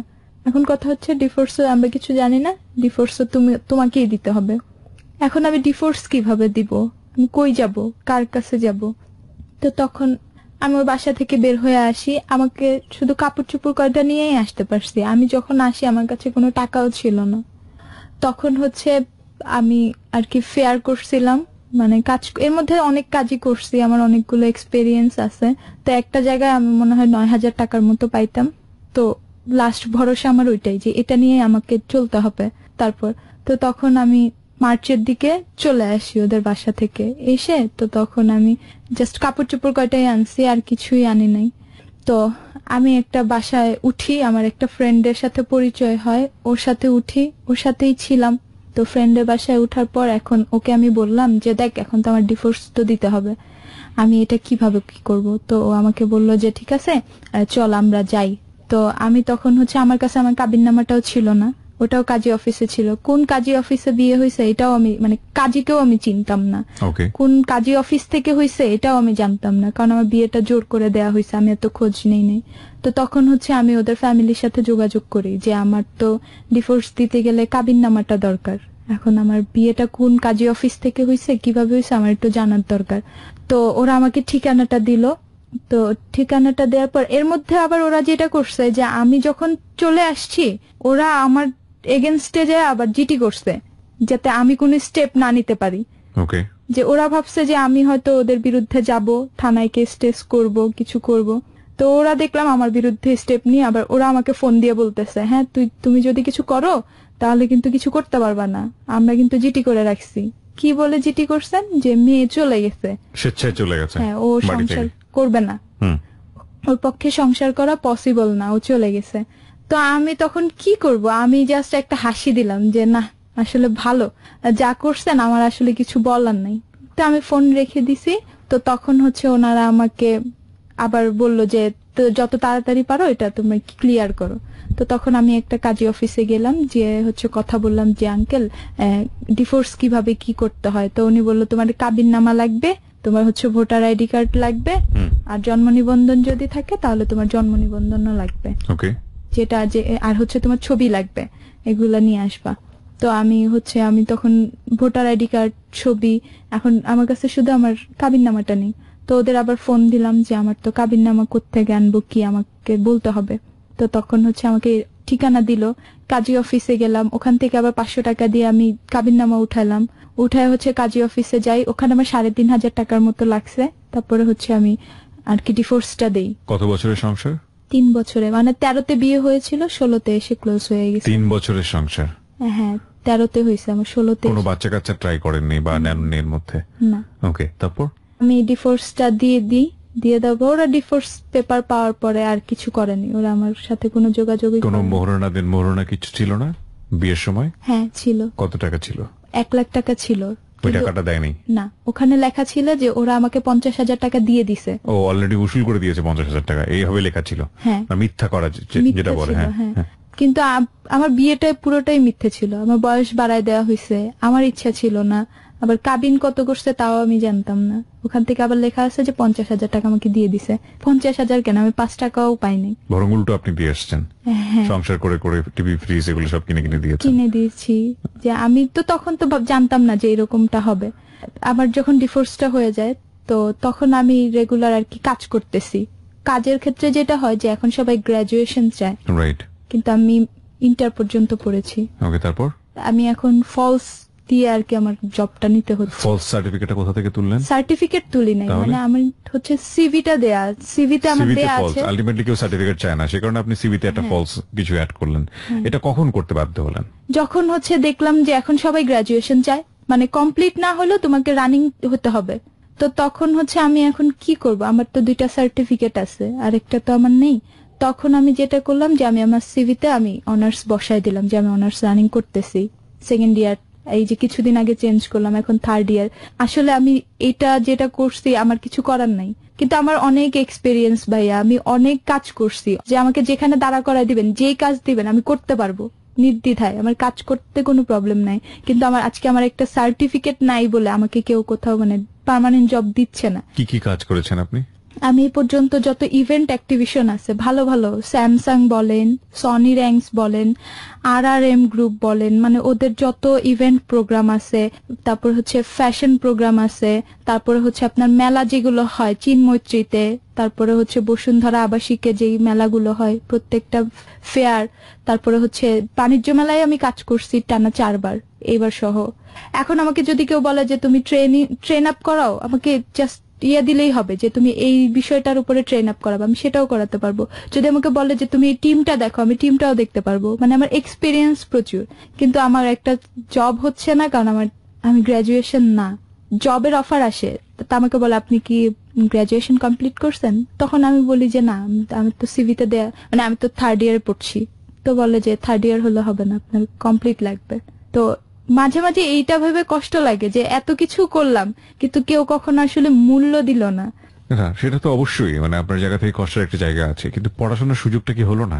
না, পড়াশোনার সুযোগটা আমার আর হয়নি, কারণ জব, সংসার, এই সবকিছু গুছায় নিতে আর লাইফে যেই ধাক্কাগুলো খেতে খেতে এসেছি, আমার আর হয়নি সম্ভব যে আমি পরে ভর্তি হব। বা আমি এসএসসি কমপ্লিট করছি 2013-তে, তারপরে আর আমার পড়াশোনা করার সুযোগটা হয়নি। ওকে, তো হয় না যে অনেকে তো ওপেন ইউনিভার্সিটিতে ট্রাই করে বা অন্য শান্তকালীন কোর্সে ট্রাই করে, কখনো চেষ্টাও করেননি? না, আমি কখনো ট্রাই করিনি, এইবার ইচ্ছা আছে যে এখন করব, ট্রাই করব। এখন কিভাবে দিন চলতেছে? এখন আমার দিন চলতেছে, আমি ওই যে আমার ফ্রেন্ডের সাথে উঠছিলাম, ও রিসেন্টলি চলে গেছে, ও একবারে ঢাকা ছেড়ে বাড়িতে চলে গেছে, ওখানে ওর বাবা মার সাথে থাকবে। এখন আমি একাই আছি, জব করতেছি, দিন শেষে বাসায় যাই, বাসায় গিয়ে যে রান্না বান্না করি, খাওয়া দাওয়া করি। এখন আমি আর কারোর সাথে মিশি না, আমি একদম টোটালি একাই থাকি, ওইভাবে আর কারোর সাথে মিশি না। আমার এই যে 2016 ডিসেম্বরে একটা ভাইয়ার সাথে পরিচয় হয়, ওনার সাথে নর্মালি অ্যাজ এ ফ্রেন্ড হিসেবে কথা বলি, তো উনি ফার্স্টে আমার বিষয়ে কিছুই জানতেন না, দেন হচ্ছে ওনাকে আমি সবকিছু বলি, তো বলার পর থেকে দেখা গেছে এখন শুধু আমার ওনার সাথেই কথা হয়। মানে কি friendship or boyfriend? Friendship, boyfriend না। ওকে, ফ্রেন্ডশিপ। আর আমার একটা মেয়ে বন্ধু আছে খ্রিস্টান, তো এই দুজনের সাথেই এখন, মানে আপনার পুরো পৃথিবী বলতে এই দুজন মানুষের সঙ্গে আপনার ওঠা বসা। এখন ওঠা বসা। আপনার বয়স মাত্র 21 বছর, আপনি যেটা বলছিলেন একটু আগে। তো 21 বছর বয়সের এখন যে জীবন বা যে জীবনের এক্সপিরিয়েন্স, সেটা তো আসলে একটা মানুষ সারা জীবন জুড়েও অনেক সময় পায় না। এত ঘাত প্রতিঘাতের মধ্য দিয়ে আপনি গেছেন। আপনার ডেইলি রুটিনটা আমি একটু শুনি, আপনার দিন কিভাবে কাটে সকালবেলা ঘুম থেকে ওঠার পর থেকে? আমার ডেইলি রুটিনটা হচ্ছে, আমি তো পার্মানেন্ট জব করি না, ইভেন্ট অ্যাক্টিভিশন গুলো করি, তো দেখা যায় যে যখন আমার কাজ থাকে আমি সকালে উঠি, যদি আমার কাজ হয় 8টা থেকে, তাহলে আমি সকালে ঘুম থেকে উঠে ফ্রেশ হয়ে রেডি হয়ে কাজে চলে যাই। কাজ শেষ করে বাসায় আসি, বাজার করি, রান্না টান্না করে। একা একা খেতেও খুব কষ্ট লাগে, আসলে একা থাকা অনেক কষ্ট। তো বাসায় আসি, খাওয়া দাওয়া করে ঘুমাই, রেডিও শুনে ঘুমাই, আবার সকালে উঠি কাজ করি। আর যখন কাজ থাকে না, আমি ঘরেই সারাদিন বসে থাকি। হ্যাঁ। বিনোদনের মাধ্যম কি? Radio. Only radio? Only radio, আর কোনো মাধ্যম নাই। আর হচ্ছে কারোর সাথে মিশিও না, আমি যে বাসাটায় থাকি একটা ফ্যামিলি বাসায়, ওই ফ্যামিলি বাসায় হচ্ছে আপু থাকে। কত টাকা ভাড়া দিতে হয় ওখানে? আমার এখন ভাড়া হচ্ছে 3500 টাকা।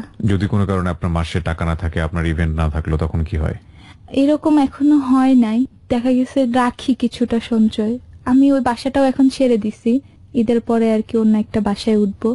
তারপরও তো বলতে পারি দিন এনে দিন খাওয়ার মতো অবস্থা। হ্যাঁ, দিন এনে দিন খাওয়ার মতো। বিরতি নিব প্রিয় শ্রোতা। একটা মানুষ হাল না ছাড়া মানুষ, এবং এই যে বিনি, আজকের 21 বছরের বিনি, ওর কাছ থেকে অনেক কিছু শেখার আছে। ও এত কিছুর পরেও জীবনে হাল ছাড়েনি, বাবার কাছে যায়নি, মা চলে যাওয়ার পরে নিজের আত্মীয় স্বজনের কাছ থেকে যেভাবে প্রতারিত হয়ে ঢাকা শহরে পা বাড়িয়েছে, সমাজের কাছ থেকে, নিজের সংসারের কাছ থেকে, স্বামীর কাছ থেকে, সব জায়গা থেকে ঘাত প্রতিঘাত নিয়ে 21 বছরের বিনি এখনো স্বপ্ন দেখে। সেই স্বপ্নের জায়গাটাতে ফিরে আসতে চাই মাত্র ছোট্ট একটা বিরতির পরে। আপনারা শুনছেন ক্লোজ আপ প্রেজেন্স হ্যালো 8920। আমি আরজি কিবরিয়া রয়েছে আপনার সঙ্গে, এবং যারা এখানে আসতে চান নিজের জীবনের গল্প বলার জন্য, বিনির মতো করে একটু মন খুলে বলতে চান মনের কথাগুলো, এটা এমন একটা প্ল্যাটফর্ম যে একবার আপনি জীবনের গল্পটা বললে এটা কখনোই আর হারিয়ে যাবে না। মানুষ মরণশীল, একসময় হয়তো আপনি মারা যাবেন, কিন্তু আপনার এই জীবনের গল্পটা থেকে যাবে। এটা নেটে চলে যায়, ওয়েবসাইটে চলে যায়, এটা ইউটিউবে চলে যায়, এবং এটা কখনো হারিয়ে যাবে না। তো চিন্তা করে দেখুন, লাখ লাখ মানুষ এই পৃথিবীতে, কোটি কোটি মানুষ, তার মধ্যে আপনার একটা গল্প, যে গল্পটা হয়তো 1000 মানুষকে কাঁদাবে, হয়তো 1000 মানুষকে হাসাবে, হয়তো একজন মানুষকে জীবনে স্বপ্ন করতে সাহায্য করবে। তো আপনার যদি এরকম কোনো গল্প থাকে যেটা আপনি সমাজকে বলার মতো মনে করেন, আপনি আসতে পারেন। অথবা দরকার নেই, কিছুই মনে করার দরকার নেই, শুধু মনটাকে হালকা করার জন্য আমাদের এখানে আসুন, আমরা মনোযোগ দিয়ে আপনার গল্পটা শুনবো। আমাদের ফোন নাম্বারটি হচ্ছে 09613892 আমি আবারও বলছি 09613892 ফোন করবেন এই নাম্বারে, এবং ফোন করার পরে আপনার সেল নাম্বারটি স্পষ্ট করে বলবেন, নামটাও বলবেন, তারপর আপনার জীবনের গল্পের মূল বিষয়টি বলবেন, আমি আপনার সঙ্গে যোগাযোগ করব। চলে আসতে পারেন আমার ওয়েবসাইটেও। আমার ওয়েবসাইটের ঠিকানা www.rjkebria.com, দ্যাট ইজ rjkebria.com। ওখানে আমার সবগুলো সোশ্যাল সাইটের লিঙ্ক দেওয়া আছে, আমার নিজের profile, Facebook page, YouTube link সবগুলো দেওয়া আছে। ওখানে থেকে আপনারা ক্লিক করে আপনারা সাবস্ক্রাইব করতে পারেন, লাইক দিতে পারেন। ফিরে আসছি ঠিক 5 মিনিট পর। Close Up presents Hello 8920. Close Up. The closer, the better. Close Up presents Hello 8920. Close Up. The closer, the better. আরো একবার স্বাগত প্রিয় শ্রোতা। 5 মিনিট পর আমরা শুরু করেছি ক্লোজ আপ প্রেজেন্স হ্যালো 8920। বিনির জীবনের গল্প নিয়ে আমি আবারও ফিরে আসলাম। গল্পটা একেবারে শেষের দিকে রয়েছে, বিনিকে কিছু প্রশ্ন করব। সেই জায়গাটাতে যাবার আগে আপনাদেরকে বলতে চাই, যারা এখানে জীবনের গল্প বলার জন্য আসতে চান, প্লিজ আমাকে ফোন করবেন। আমার নাম্বারটি হচ্ছে 09613892892। আমি আবারও বলছি 09613892892। হ্যাঁ, যে জায়গাটা আমরা ছিলাম, যে ডেইলি রুটিন, এবং সেখানে আপনি বলছিলেন যে ছোট্ট কিছু সঞ্চয় হয়েছে ব্যাংকে, যেটা হয়তো বা এখন ওইরকম দিন আসেনি যে একেবারে কাজ ছাড়া বসে থাকতে হয়েছে। তো সবকিছু মিলিয়েই এখন দিন চলে যাচ্ছে। স্বপ্ন ছাড়া তো কখনো মানুষ বাঁচতে পারে না। আমরা যে অবস্থায় থাকি না কেন, একজন ভিক্ষুক যিনি পথে ভিক্ষা করেন, তারও একটা স্বপ্ন থাকে যে আজ থেকে 5 বছর পরে এরকম জায়গায় থাকতে চাই, বা এটা করতে চাই, ওটা করতে চাই। কোনো স্বপ্ন কি আছে? স্বপ্ন একটা আছে। এখানে হচ্ছে ভাইয়া একটা কথা বলি তো, ভাইয়া আমার মা যখন অনেক অসুস্থ ছিল, যখন আমি আর কি আমার মার খুব কাছে ছিলাম, তখন আমার মা একদিন আমাকে একটা কথা বলেছিল যে আমি যদি কখনো মারা যাই, আমি যেদিন মারা যাব সেদিন পরের দিন তুইও পারলে মারা যাই, তোর এখানে থাকার দরকার নাই, কারণ তুই যদি এই পৃথিবীতে থাকিস তোর অনেক কষ্ট পাইতে হবে। আসলে পৃথিবীতে যার মা থাকে না তার আসলে অনেক কষ্ট। তো মাঝে মাঝে মার এই কথাটা খুব মনে পড়ে, কিন্তু আমার মধ্যে কখনো এটা আসে নাই যে আমি এত কষ্ট করে এই পর্যন্ত আসছি, বাট আমার মধ্যে কখনো এটা কাজ করে নাই যে আমি মারা যাব, আমি আত্মহত্যা করব, বা কখনো আল্লাহর কাছে এই প্রেটাও কখনো করি নাই যে আল্লাহ তুমি আমাকে নিয়ে যাও, আমি বাঁচতে পারতেছি না, আমার অনেক কষ্ট হচ্ছে। এখন আমার আসলে ভাইয়া জীবনে একটাই স্বপ্ন যে এই পর্যন্ত যাই করছি, অবশ্য কখনো আমি এইটুকু বিশ্বাস আছে যে আমি কখনো কারো কোনো খারাপ করি নাই। রাইট। স্বপ্নের জায়গাতে যাওয়ার আগে একটু জানতে চাই, এরকম সিচুয়েশনে থাকলে অনেক সময় দেখি যে একটা মানুষ হয় ড্রাগ অ্যাডিক্ট হয়ে যায়, অথবা ধরো তুমি করে চলে আসছে বারবার, সেটা তুমি সকার স্টুডেন্ট বলি হয়তো বা হচ্ছে, সেটা যেটা হচ্ছে যে হয় না যে বিপথে চলে যাওয়ার একটা সুযোগ থাকে। বিশেষ করে মেয়েদেরকে তো বাধ্যই করা হয়, বিভিন্নভাবে বাধ্য করা হয়। তো এত প্রতিকূল অবস্থার থাকার পরেও আপনি সেই জায়গাটায় যাননি, যেভাবেই হোক না নিজেকে সেভ করেছেন, সৎ পথে রোজগার করছেন, সকাল 10টা থেকে শুরু করে রাত 10টা পর্যন্ত 12 ঘন্টা পরিশ্রম করে মাসে কিছু পয়সা পেতেন, ওই পয়সা দিয়ে হালাল রুজি করেছেন, যা পেয়েছেন খেয়েছেন নিজে রান্না করে, কখনো হয়তো খাবারও পাননি, হয়তো একবেলা দুবেলা অভুক্ত থেকেছেন, সে গল্প হয়তো বা এখানে আসেনি। তো এরপরও কি স্বপ্ন দেখা যায়? এরপরও মানুষ স্বপ্ন দেখে? আমি দেখি আসলে ভাই আমি, হ্যাঁ এটা ঠিক, ইভেন্ট লাইনে কিন্তু অনেক ঘটনাই ঘটে। তো আমার একটা এক্সপেরিয়েন্স আছে, আমি যখন ইভেন্ট করি, কোনো একটা অফিসের নামটা আমি বলতে চাচ্ছি না, তো ওই অফিসে যখন আমি ফার্স্ট ইন্টারভিউ দিতে যাই, ইন্টারভিউ রুমে একটা স্যার আমাকে মানে বলে যে তুমি ইন্টারভিউ নেওয়ার পরে যে তুমি বসো, তোমার সাথে আমার কথা আছে। তো আমি বসলাম, দেন ইন্টারভিউ নেওয়া শেষ হলো, উনি আমাকে পার্সোনালি ডাকলেন, ডেকে বললো যে হচ্ছে উনি আমাকে একটা প্রপোজাল দেন যে তুমি যদি এটা করো আমি তোমাকে 2 লাখ টাকা দিব। 2 লক্ষ টাকা দিব? হ্যাঁ। ওকে, যে তুমি লোভনীয় প্রপোজাল আপনার জন্য অবশ্যই। হ্যাঁ, যে 2 লাখ টাকা তো আসলে আমার জন্য অনেক কিছু। উনি হয়তো আমার গল্পটা জানেন না, কিন্তু উনি আমাকে প্রপোজ করছেন।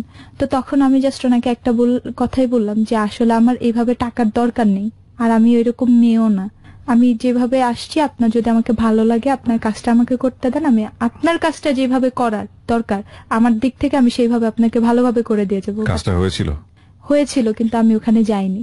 আচ্ছা। কারণ আমার নিজের কাছে খারাপ লাগছে যে লোকটা আমাকে এইভাবে বলতে পারছে, আমি তার কাজটা করব, কাজের থাকা অবস্থায় যদি সে আমার কোনো স্টেপ নেয়, এই জন্য আমি ওইটা ভেবে আর যাইনি। আপনার যখন অসুখ হয়, মাঝখানে তো আরো আগে আসার কথা ছিল এই হ্যালো 892 আমি নিজে ফোন দিয়েছিলাম আসার জন্য, তো আপনি বলছিলেন যে ভাই আমি তো অসুস্থ, আমি আসতে পারছি না। এই অসুখের সময় কে থাকে পাশে? অসুখের সময় আসলে আমার পাশে কেউ থাকে না, সত্যি কথা বলতে এই সময়টাই আমার অনেক কষ্ট লাগে। আমি তখনই একটু আল্লাহকে বলি যে আমাকে একটু ধৈর্য দাও, আর কিছুই লাগবে না। কারণ অসুস্থ হলে দেখা যায় ভাই, আমি মাঝখানে কয়েকদিন হসপিটালে ভর্তি ছিলাম, তো যখন ভর্তি ছিলাম ওই যে একটা ভাইয়ের সাথে আমার কথা হয় বললাম, উনি আমাকে সাপোর্ট দিছে। তো ওনার সাপোর্টে আমি ওই হসপিটালটা পার হয়ে আসছি। তো আসার পর এখন আবার আপনি যখন ফোন দিয়েছিলেন তখন আমার হচ্ছে আমি চাইছি যে আমি আসবো, আমি অনেক শক্তি সঞ্চয় করছি যে আমি যত অসুস্থই থাকি আমি যাব, কিন্তু একটা পর্যায়ে দেখলাম ভাই আমার একা পক্ষে সম্ভবই না আসা। তখন আমি আপনাকে বলছি যে আমি আসতে পারবো না। তো আমি টানা 4 দিন আমার জ্বরই ছিল, তো এখন সুস্থ হয়ে আমি আসছি। অসুস্থ সময় আসলে কেউ থাকে না। স্বপ্নের জায়গাতে আসতে চাই, যে স্বপ্ন কি দেখেন আসলে?